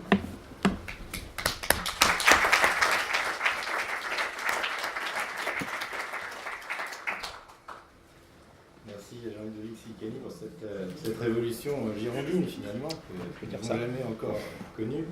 J'ai moi-même appliqué ces principes en te laissant davantage de temps oui, j'ai un peu appliquant la loi. J'ai un peu débordé, oui, c'est mal. Appliquant la loi de manière souple selon les cas.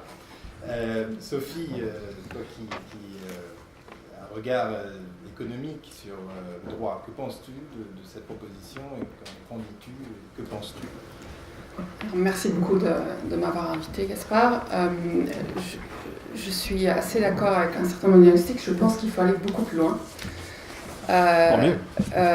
Et je pense que mon propos va un peu détonner par rapport à tout ce qui a été dit jusqu'à présent. Pour bien le comprendre, je dois me présenter un tout petit peu plus, si vous me permettez. En fait, je suis avocat à la base et en 2008, au moment de la crise financière, je travaillais pour un grand cabinet d'avocats d'affaires qui était le conseil de General Motors et de Lehman Brothers, qui, comme vous le savez, avait de grandes difficultés. Et j'ai découvert par ce biais-là ce qu'on appelle le Chapter 11, qui est le droit des faillites américain. Je ne vais pas vous faire un cours, mais en fait, derrière ceci, j'ai découvert ce que c'est que la recherche académique américaine et ce qu'on appelle l'analyse économique du droit ou économie du droit. Qu'est-ce que c'est? C'est l'utilisation des principes de la microéconomie principalement au service de l'analyse de l'efficacité des normes. Donc quand vous parlez d'études d'impact, moi je traduis économie du droit. Et donc on analyse l'effet ex ante, donc quel est l'effet en amont de la règle et quel est l'effet ex post. Je me suis passionnée pour ça et j'ai ensuite ouvert à nouveau le livre 6 du Code de commerce qui veut dire le droit des faillites français. Et là je me suis dit, oh mince, on a un terrible problème. Et donc ça fait 7 ans que je travaille avec les pouvoirs publics, principalement l'exécutif français et maintenant européen.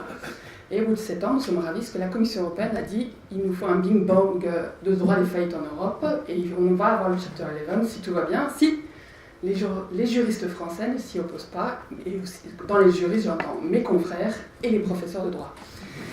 Et il faut bien comprendre quel est le problème. En fait, j'illustre et je vais aller très rapide sur l'exemple pour bien comprendre après vous compreniez ma vision. En 85, nous avons fait le choix de sauvegarder l'emploi à tout prix avec le droit des faillites. Donc nous nous sommes affranchis des règles de l'économie. C'est-à-dire qu'on a complètement fait fi. On a par exemple considéré qu'il fallait opposer le droit de l'entreprise au droit des créanciers. Quelle conséquence par exemple, c'est qu'en disant aux créanciers que son nantissement de fonds de commerce ne vaut pas un clou, on encourage le cautionnement de l'entrepreneur. Dans une société aujourd'hui où on dit il faut prendre des risques, un droit qui encourage le cautionnement de l'entrepreneur est un mauvais droit.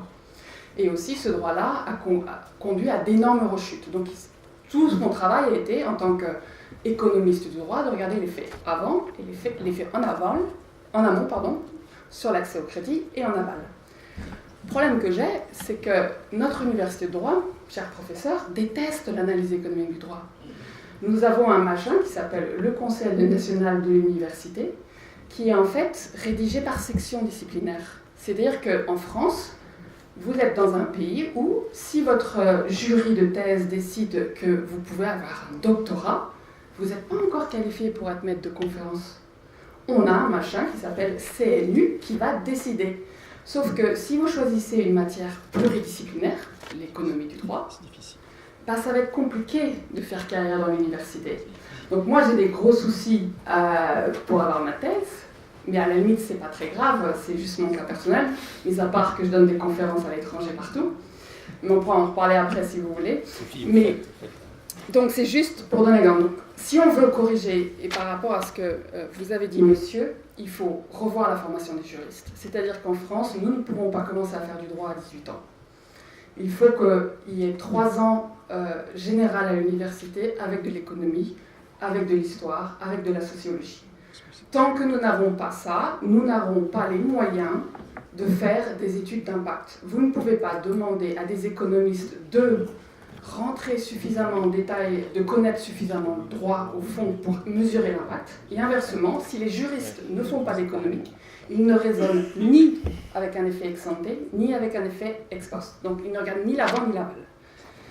Donc, première chose fondamentale. Deuxième chose, tout le monde va en prendre un petit peu pour son grade, je vous prie de m'excuser par avance. Au niveau des professeurs de droit, je vais être aussi sévère, j'ai commencé par la formation. Il faut, et je demande instamment aux parlementaires, parce qu'il y a bientôt la loi sur la transparence de la vie publique, je ne sais plus comment on l'appelle aujourd'hui, les conflits d'intérêts. Donc, ils ne sont pas que chez les professeurs d'économie, ils sont également chez les professeurs de droit privé. Vous devez, aujourd'hui, il est urgent les professeurs de droit réinvestissent le débat public de manière indépendante. Et le problème que vous avez, c'est que comme ils sont fort mal payés, ils sont beaucoup trop dans les grands cabinets d'avocats que j'ai quittés. Et du coup, ils nous proposent une vision de l'entreprise qui est parfois que celle du côté des grosses et pas, par exemple, du côté d'un actionnaire minoritaire. Donc ça, il faut que vous soyez au fait. Le problème n'est pas qu'un problème de professeurs d'économie. Il y a le même problème chez les professeurs de droit. Ensuite, j'ai encore un peu de temps, je vais rapidement. L'administration. Alors, moi, je travaille beaucoup avec Bercy. J'ai un petit problème, la rotation des postes à 3 ans.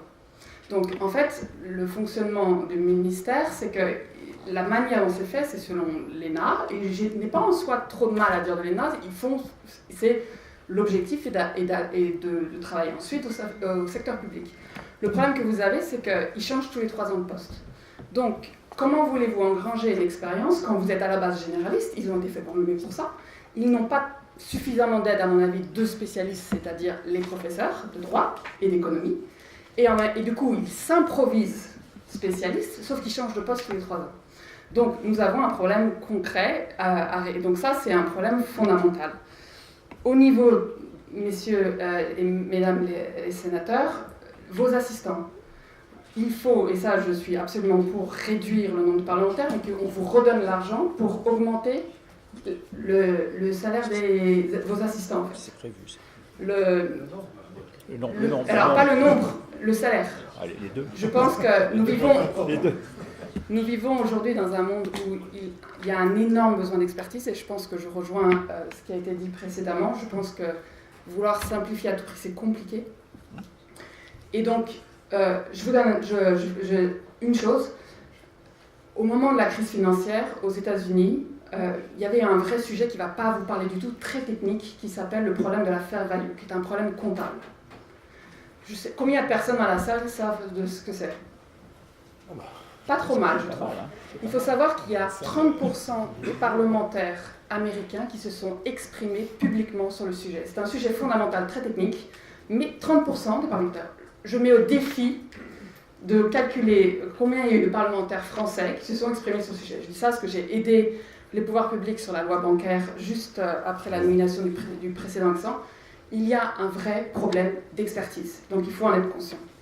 Est-ce que j'ai encore un peu de temps, Gaspard, ou je m'arrête ? Et peut-être pour présenter aussi les études là, que vous aviez publiées. Donc, oui, peut-être. Alors, je finirai sur les juges. Je suis avocat, donc... Chacun pour son grade. Hein. J'ai dit tout le monde. Les juges. Alors, vous avez un problème, c'est que... On dit les juges consulaires, c'est vachement bien parce qu'ils sont issus du business. Okay ? Le problème, c'est que leur niveau de droit est insuffisant et donc ils ont peur.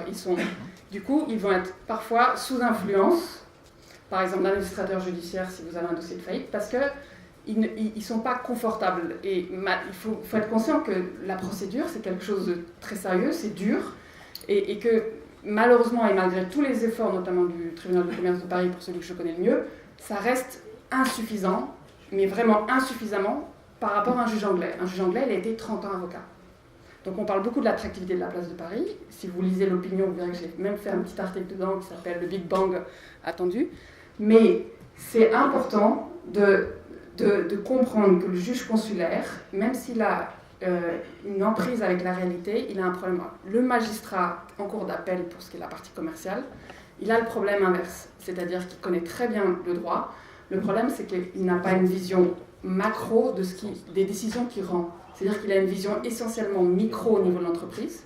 Par exemple, il aura du mal à se rendre compte que certaines de ces décisions peuvent avoir un impact complètement général sur l'économie. Est-ce qu'il faut être défaitiste ? Non, il y a plein de solutions autour de la table. Il y a de la méthode. Effectivement, les critiques que je donne sont sévères et j'avais peu de temps, c'est pour ça qu'elles sont tranchées. Je vous prie de m'excuser. Mais au-delà de ça, je pense que peut-être un petit moment d'optimisme sur la question du numérique. Aujourd'hui, l'accès à l'édition de justice est en cours, elle doit être encouragée. Là, j'appelle aussi les parlementaires à vraiment agir dessus. Il y a encore trop de résistance. Pourquoi ? Parce que plus vous donnez accès à la justice, plus vous augmentez la prévisibilité. Donc, quelque chose qui est chez nous, mais n'est effectivement pas naturel lié à notre culture. On n'est pas un pays issu de la common law. On peut le devenir par les faits grâce à l'accessibilité de la justice. Et ça, c'est vraiment un élément extrêmement positif qu'il faut encourager. La deuxième chose, et là, c'est s'il n'y a pas de loi, et vous l'avez dit très bien, monsieur, c'est le contrat. Enfin, c'est l'idée de la liberté, en fait. C'est-à-dire qu'il faut que l'État sorte d'une vision paternaliste des choses et, typiquement dans le droit des sociétés, laisse plus de souplesse. Et la critique qu'on faisait souvent, c'est de dire, oui, mais les gens, ils n'ont pas forcément les moyens de se payer un avocat pour faire cette souplesse, pour avoir le contrat. Parce que ce que change le numérique, c'est que vous aurez de plus en plus accès. Déjà, vous avez accès pour les statuts, les pactes d'associés, etc., en ligne à des contrats types. Et vous aurez plus de ça. Et ça doit, du coup, encourager les parlementaires à se dire, mais finalement, est-ce qu'on ne peut pas laisser les partis libres de décider si le coût de transaction, en fait, le coût de la rédaction et de payer un avocat va nécessairement diminuer dans l'avenir. Voilà 2 éléments d'optimisme. Après un propos, je conçois assez critique et je vous prie de m'excuser pour les raccourcis, j'avais juste peu de temps pour le faire. Bravo.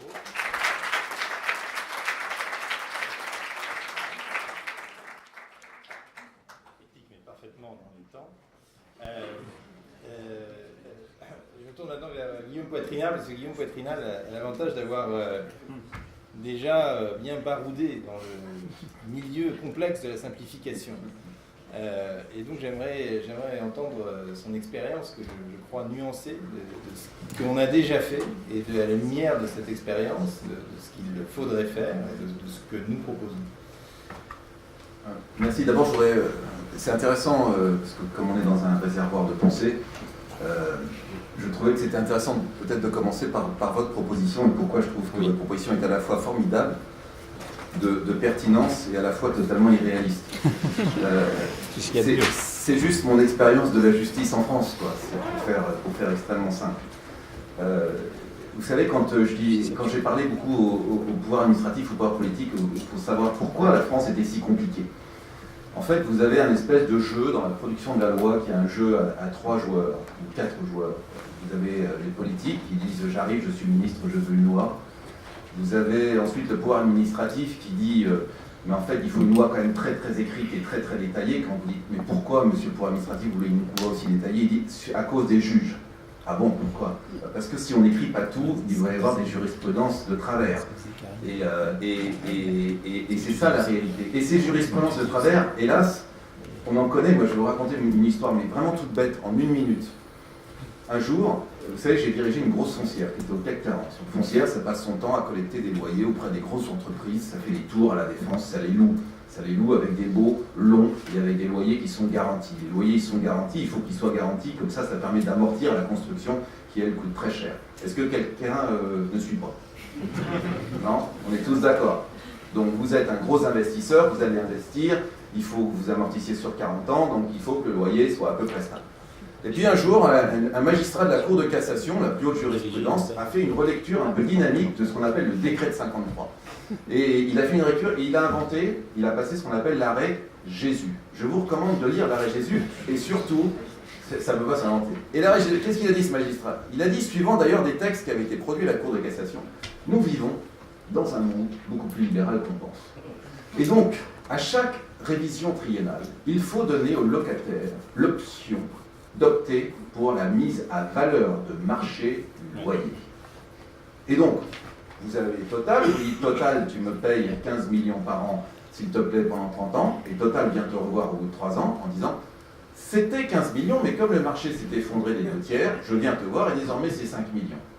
Et ce monsieur avait écrit 4 pages, si vous voulez, mais formidablement rédigées. Je devrais les retrouver pour expliquer qu'en fait c'était la modernité. Que la modernité, c'était de pouvoir rétablir cette liberté de marché, contre le gré d'ailleurs à la fois du locataire et du bailleur, qui lui voulait de la stabilité, au contraire, eh bien, au seul bénéfice du locataire, on en revient. Alors qu'est-ce qu'on a fait? Eh bien, toute la profession, la fédération du bâtiment, parce que c'est évidemment la fin de la promotion immobilière, vous imaginez en France, donc les Bouygues, les Vinci, etc., tout le monde est allé voir son député, son sénateur, le truc. Et nous avons passé un petit amendement discrètement, nuitamment, je ne sais plus quel était le Premier ministre ou le secrétaire général du gouvernement, qui nous a trouvé un petit véhicule pour aller corriger l'abus de jurisprudence de l'arrêt Jésus. Et bien depuis, on continue à fabriquer des tours, on peut continuer à louer long, quoi. Voilà juste un exemple pour vous dire que le gouvernement des juges, je n'y crois pas. Je ne crois pas au gouvernement des juges. Je crois à la simplicité et à la simplification de la rédaction de la loi. Il n'y a pas de raison qu'on n'arrive pas à écrire des lois intelligibles. Je rappelle que le président de la République d'aujourd'hui, l'autre jour, a fait référence à l'édit de Villers-Cotterêts. L'édit de Villers-Cotterêts, qui est toujours aujourd'hui en cours, exige que la loi soit exprimée dans un François intelligible par tous. Qui peut aujourd'hui comprendre ces lois qu'on nous produit? Personne ne les comprend. Et quand j'ai parlé de la loi sur la pénibilité avec mon camarade de combat et de lutte, Gérard Huot, ici présent, qui se rappelle ces héros méconnus de la simplification, quand j'en ai parlé de la loi de pénibilité aux députés socialistes qui venaient de la voter, et qu'on leur a dit, vous avez vu ce que vous avez voté, vous avez vu la complexité du truc, vous vous rendez compte que maintenant il va falloir calculer combien de fois monsieur Untel va vous mettre ceci au-dessus des épaules, etc., et que tout ça est à la charge du pauvre entrepreneur, etc. Ils nous ont tous dit, on n'avait juste pas compris ce qu'on votait. On n'avait juste pas compris ce qu'on votait. Parce que la loi n'est juste pas compréhensible. La loi n'est pas compréhensible, le pouvoir politique s'est formidablement affaibli. Pourquoi est-ce qu'on a aujourd'hui un monde aussi compliqué? Parce qu'on a simplement un affaiblissement du pouvoir politique qui est considérable. Le pouvoir politique français s'est dissous dans l'Europe par-dessus, dans les collectivités locales par-dessous, et il n'a jamais été aussi perméable à tous les lobbies. Le patronat a, oui, vous avez raison, le monde d'où je viens, une forte responsabilité dans la complexification dans laquelle il essaye de lutter aujourd'hui. Vous voyez ? Mais les lobbies des syndicats, les lobbies écologiques n'ont jamais eu autant de capacité de venir trafiquer un bout de loi, rajouter un petit amendement. La loi, elle est fabriquée par beaucoup trop de monde aujourd'hui, elle est beaucoup trop lente à être fabriquée et elle est inintelligible. Voilà le constat d'aujourd'hui. Alors qu'est-ce qu'il faut faire ? Je voudrais rester dans le temps imparti. Qu'est-ce qu'il faut faire ? Il faut évidemment simplifier l'organisation politique, simplifier la production de la loi, un vrai moratoire de la complexité et en effet, quelque part, la capacité de dire à nos députés et nos sénateurs, qu'on espère moins nombreux dans le futur, à nos députés et à nos sénateurs, la capacité de leur indiquer le niveau de complexité. Vous savez, comme maintenant aujourd'hui, on vous dit, quand vous êtes à l'hôpital, est-ce que tu as mal ? Est-ce que tu as mal ? Tu es à combien sur l'échelle du mal ? Voilà. Eh bien, il faut que nos députés et nos sénateurs, ils aient ce petit repère, ils ne le connaissent pas aujourd'hui, ils votent dans le noir, et qu'on puisse leur dire, eh bien oui, vous savez, vous êtes en train de passer une loi qui s'appelle la loi pénibilité, qui est extrêmement compliquée. Vous êtes en train de voter la loi Hamon, qui explique que n'importe quel patron de PME doit consulter ses salariés 2 mois avant de céder son entreprise, qui évidemment est quasiment impossible. Alors on ne l'a toujours pas supprimé, mais Dieu merci. Monsieur Macron a dit que l'amende n'était plus que de 2% du prix de vente, donc il y a beaucoup de gens qui sont hors la loi volontiers. C'était une manière de résoudre le problème d'un truc totalement, évidemment, inapplicable.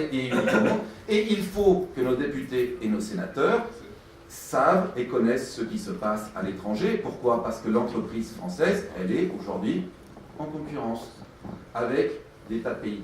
Or, l'Europe, c'est quoi ? L'Europe, c'est un immense laboratoire qui est confronté aux mêmes choses. Qui sait comment on traite la pénibilité en Allemagne, dans la salle ? Vous avez tous lu des tas d'articles sur la pénibilité. Qui sait, dans la salle, il y a les sénateurs, les députés, qui sait comment on traite la pénibilité chez notre premier partenaire économique ? Eh bien, personne. Personne, et vous l'avez lu nulle part. C'est quand même accablant. Alors, nous avons, évidemment, ces tests. Nous avons ce benchmarking. Dans l'administration m'a dit, Monsieur Poitrinal, on ne parle pas de benchmarking, on parle de parangonnage. Alors, on va tous faire du parangonnage. Moi, je suis prêt à adopter le terme parangonnage, c'est plus moderne. Du parangonnage, on va essayer de voir ce qui se passe à l'étranger, tout simplement, et peut-être qu'on pourrait demander à des cabinets, parce que nous, quand on a monté le choc de simplification avec Gérard Ruot, héros méconnu de la simplification, auquel je rends hommage ce soir, quand on a monté ce choc, on nous a refusé une secrétaire, par exemple, pour commencer. Donc on était là, il n'y avait juste personne, quoi. Donc on voudrait quelques moyens. Les gens qui veulent faire de la simplification, il faut juste quelques moyens. Il faut indiquer à ces députés, à ces sénateurs, exactement ce qu'ils votent du point de vue de la complexité. Et puis, je pense, et ça c'est ce que j'ai appelé le bottom-down, c'est-à-dire c'est la question de la production de la loi, du point de vue de la désintoxication à ces milliers de normes inutiles, je pense qu'il faut continuer l'œuvre qu'on a faite. Peut-être qu'on est passé à côté de tas de choses, mais il y a eu beaucoup de choses qui ont été faites. Je rappelle par exemple la fameuse déclaration sociale nominative, des tas de choses qui ont été faites sur des petites choses, déclaration des congés payés pour les boulangers, la médecine du travail, combat cher. Bon, il y a eu beaucoup de choses qui ont été faites. On aurait pu faire 10 fois plus. Si on avait eu les moyens, on aurait pu faire 10 fois plus. Qu'est-ce qu'on a fait ? On a mis pour la première fois de l'histoire de France, dans des petites salles, des gens du pouvoir administratif, mais pas de Paris. On a mis des gens des préfectures, ceux qui, eux, vivent la complexité. Parce qu'à Paris, on invente la complexité, on ne la vit pas. Donc on a mis des gens qui sont des cadres administratifs, en face de patrons. Mais pas des patrons du CAC 40, parce que les patrons du CAC 40, ils n'en ont rien à faire de la complexité. Ce n'est pas leur problème. Entre eux et la complexité, il y a des dizaines de juristes, des dizaines de DRH, ils n'en ont rien à faire. On a mis des petits patrons avec ces gens-là. Et on leur a dit, inventez-nous des mesures de simplification. La feuille est libre, pas des grands trucs. Parce que la complexité administrative, ce sont des centaines de milliers de petits emmerdements. Il n'y en a pas un qui est plus fort que l'autre. Le problème qu'on avait avec les journalistes, ils nous disaient « Alors, vous allez nous sortir quoi comme énorme truc ?» Et nous, on sortait avec Gérard 55 mesures, il y en avait pour tout le monde. Alors, on était très déçus, il n'y a pas de tête d'affiche, etc. Il dit « Mais madame, venez voir ce que c'est qu'une entreprise, s'il vous plaît. » Vous verrez que la complexité administrative, ce n'est pas 3 problèmes. Sinon, il y a longtemps qu'ils auraient été réglés. La complexité administrative, c'est ça de droit social, c'est ça de droit fiscal, c'est des lancements de produits qui mettent 2 fois plus de temps qu'à l'étranger parce qu'on contrôle tout 20 fois. Ce sont des fusions d'exploitations agricoles qui mettent 2 ans là où ils mettent 6 mois dans tous les pays d'Europe, parce qu'en France on contrôle tout et que tout est soumis à un pouvoir administratif, parfois pour le meilleur, souvent pour le pire. Donc, il faut absolument continuer à travailler norme à norme, loi à loi. Il faut simplifier ces CERFA. Il faut qu'on arrête de vous demander 25 fois, vous, entrepreneurs ou gens d'entrepreneurs, d'où est-ce que vous venez, quand est-ce que vous êtes né, où est-ce que vous habitez. On n'en a rien à foutre, quoi. Laissez les gens tranquilles, quoi. Voilà. Et je pense que si on fait ça, c'est-à-dire à la fois une vraie volonté de simplification dans l'écriture de la loi, et puis ce travail souterrain qu'on a entamé avec ces 450 mesures qui auraient dû être probablement 2000 ou 3000, je pense qu'à horizon de 5 ans, et beaucoup plus simplement qu'en révolutionnant le système, en faisant des juges, quelque part, des futurs législateurs ou régulateurs de notre système, je pense qu'en 4 ou 5 ans, on peut avoir un pays qui va beaucoup plus vite. Et pourquoi c'est important, je conclus là, monsieur Koning, qui me fait de grands gestes, non, il ne fait aucun geste. Vous allez rester longtemps ce soir, je crois. Pourquoi est-ce que c'est important? C'est important, et c'est presque inéluctable. Pourquoi est-ce que c'est inéluctable? Parce que le monde dans lequel on vit, le monde numérique dans lequel on vit, il ne supporte plus la complexité. Et donc, si on ne résout pas par des grandes mesures de simplification, si on ne s'attaque pas à la simplification, le peuple numérisé va venir prendre les fourches. Et donc, cette simplification, elle est inéluctable. Mes enfants, ils ne supportent plus de lire un texte ou une obligation qui fait plus de 2 pages. Ils ne supportent plus. Donc, pour eux, c'est tout de suite, c'est automatique, c'est du temps réel. Et le temps va faire partie aussi, probablement, des grands enjeux économiques du siècle qui va venir. Donc je me réfère à mon livre, qui est encore en vente d'ailleurs, j'ai vu, il en restait en vente, il reste 11 €. Plus vite la France malade de son temps. Merci beaucoup.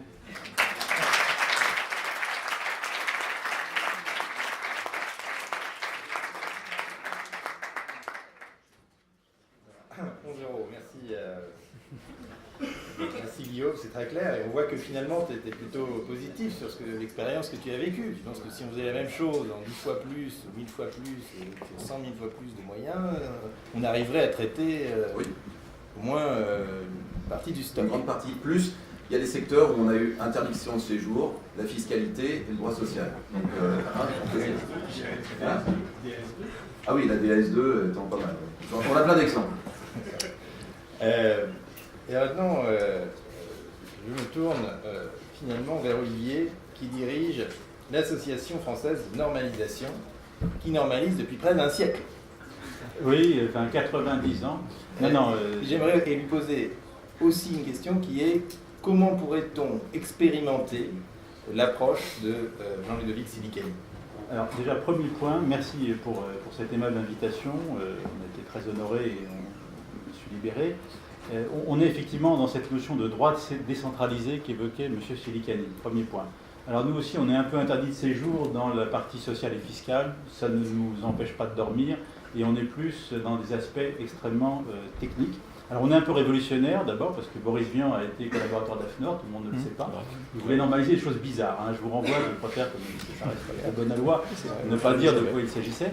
Et puis également aussi, les plus jeunes ou les férus d'Astérix savent que la grande loutre qui protège la tribu des Pictes s'appelle AFNOR. Eh oui, c'est vrai. Voilà. Non, l'énorme AFNOR, c'est pour ça. Et donc nos amis européens nous ont demandé combien est-ce qu'on avait payé pour ça. Donc j'ai laissé planer le mystère. Bien.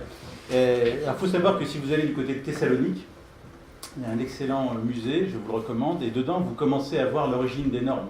Parce que faire des papyrus, ça coûte très cher à l'époque. Ça coûte encore cher, je suppose, mais ça coûtait très cher. Et donc vous voyez là-bas comment est-ce qu'ils ont commencé en tâtonnant un peu.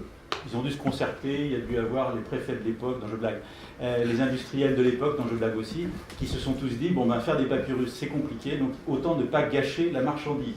Donc on est au début sur une logique d'absence de gâchis et d'une recherche d'efficacité.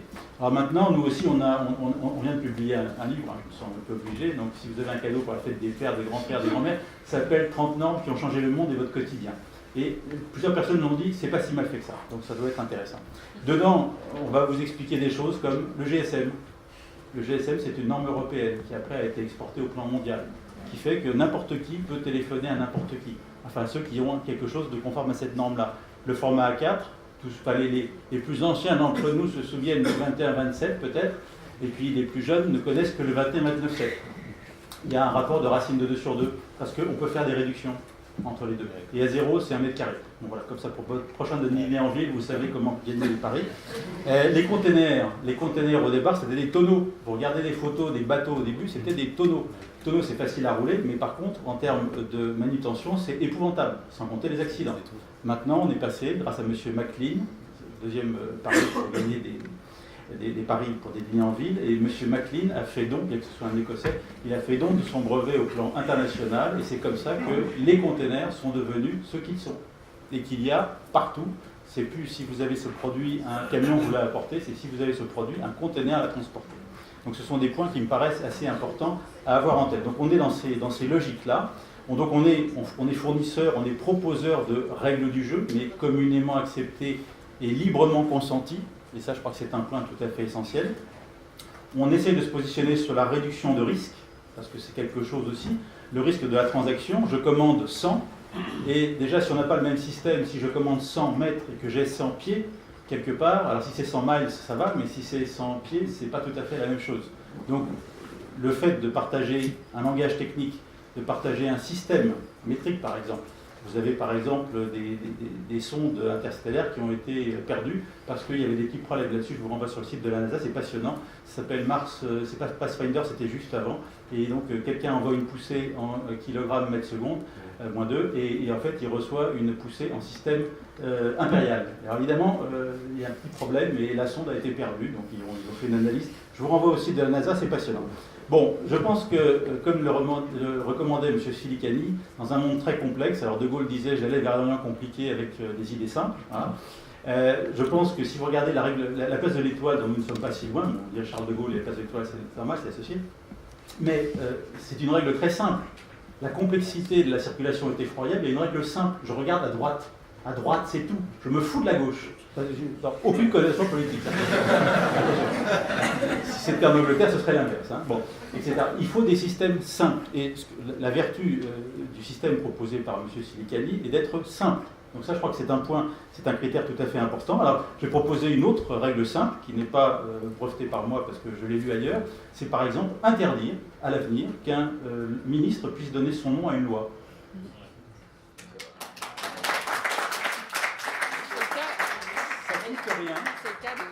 Ça coûte rien, hein, et quelque part, je pense qu'on en aurait quelque part des bénéfices. Oui, bon.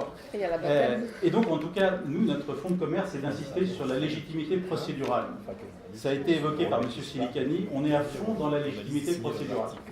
C'est-à-dire qu'on va lancer des projets, on va recueillir des commentaires, on a un dépouillement d'enquête demain sur un sujet très particulier, on a reçu plusieurs milliers de commentaires, tellement que ça a presque fait sauter notre serveur, et ben demain on va dépouiller, personne, mais les commentaires. On va regarder ces commentaires et voir comment est-ce qu'on peut les combiner les uns aux autres pour avoir la meilleure norme possible et utile pour la collectivité. Alors, au total, on parle souvent des 400 000 normes, alors je maintiens le moral de mes collaborateurs côté AFNOR parce qu'ils se disent mais on n'a rien fait, c'est vrai, c'est pas eux. Les 400 000 normes, c'est des normes réglementaires, c'est des normes législatives. Nous, on est sur la norme volontaire. Donc nous, notre stock est beaucoup plus modeste, on est à 34 000, vous voyez, c'est 34 400 000. On est plus dans la catégorie Astérix que Obélix, quand même, hein, quelque part. Mais on a la potion magique, hein, ça c'est important. Et on est obsédé par la notion de coordination. Quand on fait des choses, on essaye de voir en permanence les effets de bord. Ça a été cité par Madame la Présidente Lamure, que je salue. On est obsédé, c'est parfois d'ailleurs un problème, parce que nous, nos questions en termes de troubles, enfin de nos questionnements en tant qu'employeur, parce que je suis aussi employeur, donc on se pose cette question-là. Et nous, ce qui nous obsède, c'est le stress cognitif, parce qu'on a une obsession, c'est de perdre de vue, d'avoir des angles de mort. Et donc de se dire, attention, telle norme qui est portée a un impact sur autre chose. Donc c'est pas simple de bouger, il faut bouger. Les acteurs économiques nous demandent de bouger, mais en parallèle, on essaye de faire ça intelligemment, avec des compatibilités ascendantes, pour éviter qu'un équipement ne devienne totalement incompatible, parce que la norme est incompatible. Donc là-dessus, on a parfois des explications de gravure avec certains grands acteurs économiques, notamment du côté extrême ouest, pour ne pas dire far west, vous voyez, la côte ouest, là, vous voyez, ce ne sont pas forcément des amis de la norme volontaire, parce qu'eux, ils aiment bien créer de l'incompatibilité. Je ne cite pas de nom, vous pouvez avoir vous-même vos exemples en tête, j'ai une perte de mémoire instantanée. Bien, il faut savoir que nous avons, grosso modo, chaque année, 2000 normes nouvelles, 34 000 plus 2000, donc la moitié sont des révisions. Donc le socle de 34 000 donne lieu à 2000 normes nouvelles, mais en fait, il y en a déjà 1000 qui sautent, etc. Et au total, nous retirons 2000, donc on applique déjà le 1 pour 1. on ne s'en rendait pas compte, on était les Monsieur Jourdain de la recommandation de M. Silicani, mais on en est très heureux. Là-dessus, c'est très bon pour, je dirais, les entreprises, sachant qu'on est passé, ça c'est intéressant, en 84, j'y reviendrai, j'étais beaucoup plus jeune. En 84, il y avait 90% de normes franco-françaises faites par des Français pour les Français, et 10% faites par l'international, pour la communauté, etc., plus un chouïa, vraiment CQSP, pour la partie européenne. 84. Retenez cette date, on y reviendra. Aujourd'hui, c'est l'inverse. 10% de normes franco-françaises, 90% de normes européennes ou internationales. 90%. Donc on n'est plus dans la production autarcique, on est dans la coproduction avec des co-compétiteurs. Et on se concerte très régulièrement avec nos amis allemands, avec nos amis anglais, avec nos amis américains, ou chinois, ou japonais, etc. Ce n'est pas du tout le même état d'esprit, on n'est pas du tout colbertiste, et à chaque fois, il faut créer des alliances de circonstances, et on est sur de la coopétition. Aucune naïveté, les yeux grands ouverts, les acteurs économiques qui participent aux travaux le savent bien. Là-dessus, on a une déception, c'est qu'on a 1% de normes obligatoires. Sur ces 34 000, nous avons 1% de déchets, enfin de détente. Non, il ne faut pas dire ça, mais disons que nous avons 1% qui sont rattrapés par la police, on peut le dire, où l'État dit « Ah bah tiens, je veux ça ». Et donc cette norme-là devient obligatoire. Et quelque part, c'est un peu comme figer ou comme enchaîner ou prendre une photo d'un coureur, ça veut dire que, eh bien, on ne bougera plus. Parce qu'après, personne ne voudra prendre la responsabilité de bouger, soit parce qu'on aura un problème de compétence, tel ministère dira ce n'est plus de mon domaine, donc circuler, il n'y a rien à voir, attendez peut-être le prochain remaniement ministériel, et ainsi de suite. Dans le domaine de l'énergie, c'est particulièrement intéressant. Vous voyez, donc on a une sorte d'Alsace-Lorraine, et là, non, c'est pas chez nous, non, c'est pas chez nous, etc. Donc 1%, on essaye de réduire, mais c'est difficile. Donc je pense qu'à ce stade... La norme des 10 minutes arrive volontaire. J'ai encore 50 secondes. Je prélève les 10 secondes. Donc par rapport à ça, il faut des coups de tonnerre. Le coup de tonnerre, c'est celui qu'on a eu en 85. Il y avait des fonctionnaires qui se limaient la cervelle au niveau européen par rapport au problème d'appareil à pression. Les Allemands ne voulaient rien céder, les Français ne voulaient rien céder, c'était terrible. Vraiment, c'était OK choral. Les Italiens qui assuraient la présidence ont dit « et si on faisait autre chose ?» Ça s'appelle la nouvelle approche. Alors je vais vous lire. Les principes de la nouvelle approche, c'est le 7 mai 85, à quelques jours du Heysel, pour ceux qui s'en souviennent. Les 4 principes fondamentaux de la nouvelle approche sont les suivants. L'harmonisation législative, donc au niveau européen, est limitée à l'adoption par des directives fondées sur l'article 100 du traité CEE, vous voyez, ça date, hein, des exigences essentielles de sécurité auxquelles doivent correspondre les produits, aujourd'hui on parle des services aussi, mis sur le marché et qui de ce fait doivent bénéficier de la libre circulation dans la communauté. Aux organes compétents en matière de normalisation industrielle, donc les instances européennes, est confiée la tâche, en tenant compte de l'état de la technologie, d'élaborer les spécifications techniques dont les professionnels ont besoin pour produire et mettre sur le marché des produits conformes aux exigences essentielles fixées par les directives. Aucun caractère obligatoire n'est attribué à ces spécifications techniques qui conservent leur statut de normes volontaires. Mais en même temps, les administrations sont obligées de reconnaître aux produits fabriqués conformément aux normes harmonisées une présomption de conformité aux exigences essentielles et ne peuvent pas demander de la conformité de ces produits par rapport aux exigences de la directive. Donc, on sait le faire au plan européen depuis 30 ans. 30 ans. C'est quand même fantastique. Et au niveau national, alors que nous avons comment ça s'appelle, les règles de Villers-Cotterêts, on parle la même langue. Au niveau européen, on parle une foultitude de langues. Au niveau national, on parle une seule langue. On a un Parlement, on a une Assemblée nationale, on a un Sénat, on a un gouvernement, et on n'est pas fichu. Alors, je n'ai pas de raison de dire que ce n'est pas totalement perdu, mais on travaille avec le CNEN, le Conseil national d'évaluation des normes. On a été en étroite collaboration avec ce héros méconnu qui est Gérard Huyot. Nous, on est tout à fait prêts à apporter notre concours. Donc, par rapport à la proposition qui a été faite par Gaspard en disant, ou par M. Silicani en disant, est-ce qu'on pourrait trouver un domaine dans lequel travailler? Nous, en tant qu'AFNOR, avec les 20 000 experts qui sont des experts issus des entreprises, des acteurs économiques et autres, on est tout à fait prêts à relever le défi et à dire, travaillons sur des sujets. Alors, le code de l'urbanisme, c'est compliqué.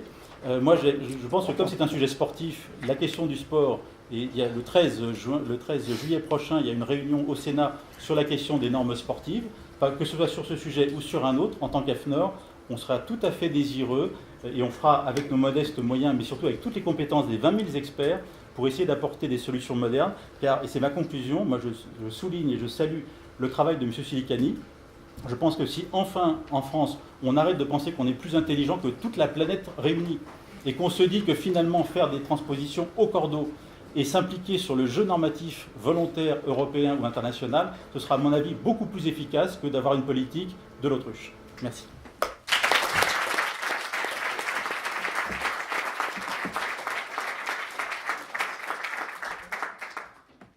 Je demande encore 5 minutes de patience. Il nous reste 5 minutes.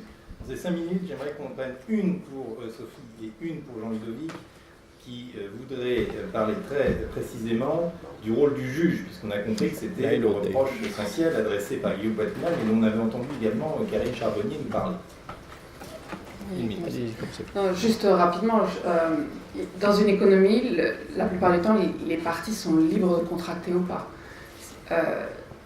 Ce qui est important, c'est à la limite, la loi peut venir proposer un modèle, mais elle peut être facultative, en fait.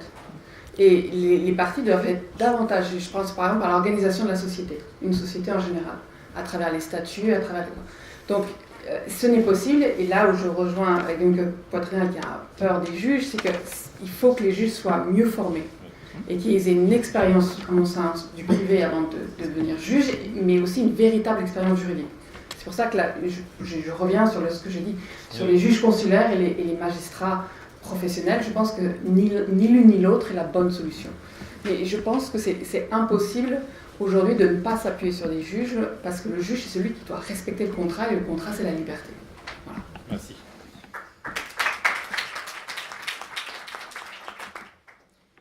Juste un petit mot, là encore, pour rebondir sur ce que M. Poitevin a dit sur le rôle des juges. C'est l'état d'aujourd'hui du droit complexe et incompréhensible qui donne un pouvoir exorbitant aux juges. Vous savez comment 9 décisions du Conseil d'État sur 10 sont rédigées?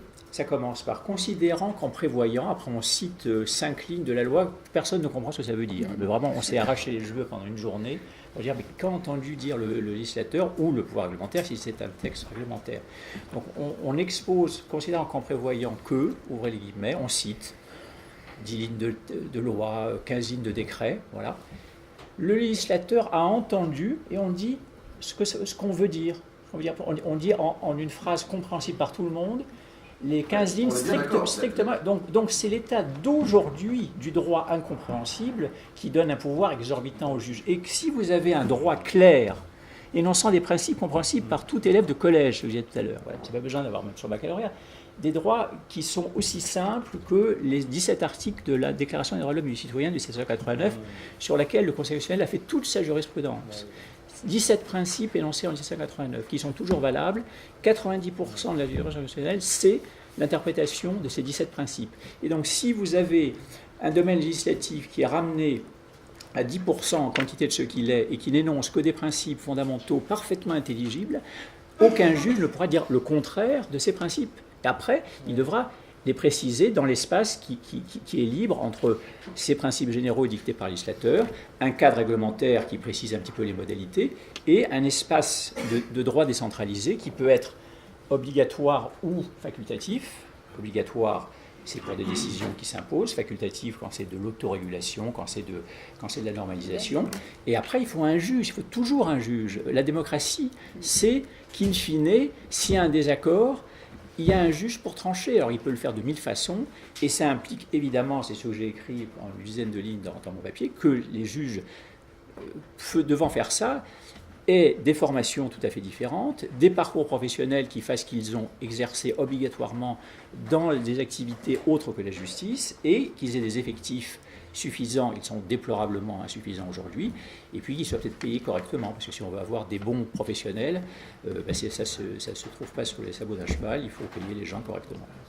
Je suis d'accord avec tout ça, il faut plus de moyens pour la justice, les juges sont très importants, je n'ai jamais dit le contraire. Oui, non, mais je ne dis je pas dis que simplement, je me méfie d'un système dans lequel la loi est tellement peu bavarde que finalement c'est le juge qui lui-même écrit la loi, et nous, c'est aujourd'hui, ce qu'on a besoin, c'est des choses extrêmement simples. Vous savez, moi j'essaye de construire aujourd'hui des immeubles en bois. Je travaille avec une entreprise finlando-suédoise créée en 1275, qui se trouve, s'appelait Stora Enso, et j'importe du matériau de bois parce que j'ai pas d'industriel en France. Donc, à chaque fois que je les vois, je leur dis, mais bon là, faites-moi une usine en France, parce qu'on a les mêmes épicéas dans le massif central que vous avez en Autriche, donc s'il vous plaît, faites-moi une usine en France. Et à chaque fois, ils me racontent leur histoire, de leur plan social qui aurait été annulé 2 ans après, etc. Donc on a besoin, nous, de prévisibilité. Oui. Si on laisse tout entre les mains de la jurisprudence, la crainte, évidemment, de tous les chefs d'entreprise, c'est d'avoir comment se fait-il c'est que... d'avoir de l'imprévisibilité. Oui. Et juste un autre exemple. Vous savez, en matière de droit des baux, c'est pareil. À chaque fois, on disait il faut se mettre à la cour d'appel de Versailles, ou je ne sais plus quelle cour d'appel, parce qu'elle est plus clémente qu'une autre cour d'appel. Et évidemment, le risque d'avoir une jurisprudence aussi importante qu'on pourrait avoir aujourd'hui, les règlements, c'est d'avoir d'un côté à l'autre de la Normandie des jurisprudences différentes, comme les parlements d'Ancien Régime. Mais vous avez depuis... Aussi compliqué, c'était les parlements d'Ancien Régime. Vous avez depuis 1808, il existe une cour de cassation en France, une seule, et c'est elle qui fait la jurisprudence. Elle fait peut-être mal. Et pourquoi trouvez-vous... Vous avez encore de nombreux sujets. Oui, mais alors... J'étais encore hier c'est possible. Un important cabinet d'avocats qui m'a expliqué que la jurisprudence n'était pas claire, cher monsieur. Ça qu'elle ne soit pas claire, nul n'est parfait. Mais pourquoi trouvez-vous bien le droit anglo-saxon qui est fait à 95% par le juge et il serait très mauvais si le juge français intervient? Je n'ai entendu... Écoutez, j'ai quand même entendu que le système juridique anglo-saxon était bien meilleur que le nôtre. Or, le système anglo-saxon, je l'ai entendu quand même, je n'ai pas inventé. Bon, ça a été dit à plusieurs reprises, et je pense que c'est en partie exact en plus. Mais le système juridique anglo-saxon est fondé pour l'essentiel, c'est le juge qui décide. La common law, c'est le juge. C'est pas des codes qui font un mètre cube. Donc il faut choisir. Et Portalis, quand il fait le code civil en 1802, il dit c'est très étrange, parce qu'il a fait la même constatation, ce sont ceux-là même qui estiment qu'il y a trop de règles, qui ne veulent pas faire confiance aux juges pour préciser les règles du jeu. Donc il faut à un moment donné choisir. On ne peut pas avoir ni législateur ni juge. Voilà, on n'est plus dans une démocratie. Voilà. Je finirai très bien. Je suis tout à fait d'accord. Il y a un article qui s'appelle dans le Code civil qui est très ancien, qui est dans l'article 6, qui dit la prohibition des arrêts de règlement, qui vient de la Révolution. Il faut juste le supprimer. Oui. C'est-à-dire qu'il faut autoriser les juges à se citer entre eux et à citer les décisions annexes, et ce qui augmentera, et je redis, le numérique encourage l'harmonisation et la prévisibilité. Je vous rassure, cet article civil n'est respecté ni par la Cour de cassation ni par le Conseil d'État, et nous faisons des arrêts de règlement du matin au soir. Absolument, mais je parle pour les juridictions inférieures. Merci. Alors je conclurai simplement par une flèche du parc idéologique. En vous recommandant la lecture d'un livre d'un anthropologue, plutôt d'ailleurs anarchiste de gauche, David Graeber, qui a écrit The Utopia of Rules, l'utopie des règles, et qui décrit pendant 150 pages une société, notre société, hyper réglementée, où on ne fait pas confiance à l'individu, où tout est déshumanisé, normé, sur un plan mondial, et il analyse ça en anthropologue. Et à la fin du livre, il dit « mais la faute de tout ça, c'est le libéralisme ».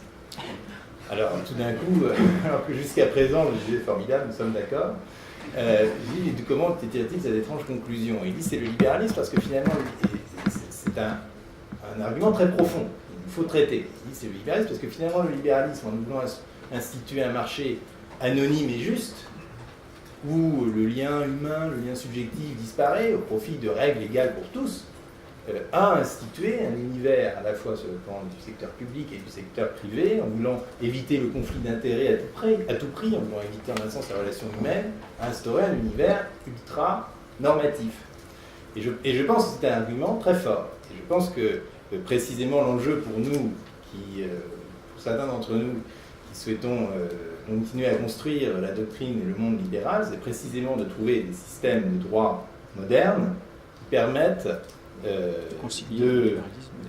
d'adresser le reproche de Weber et de réduire les règles tout en gardant nos principes. Merci. Et Génération Libre va continuer ce combat avec Jean Ludovic et aussi avec l'AFNOR pour faire des propositions, aller voir le gouvernement et essayer de traduire ce dernier colloque en actes.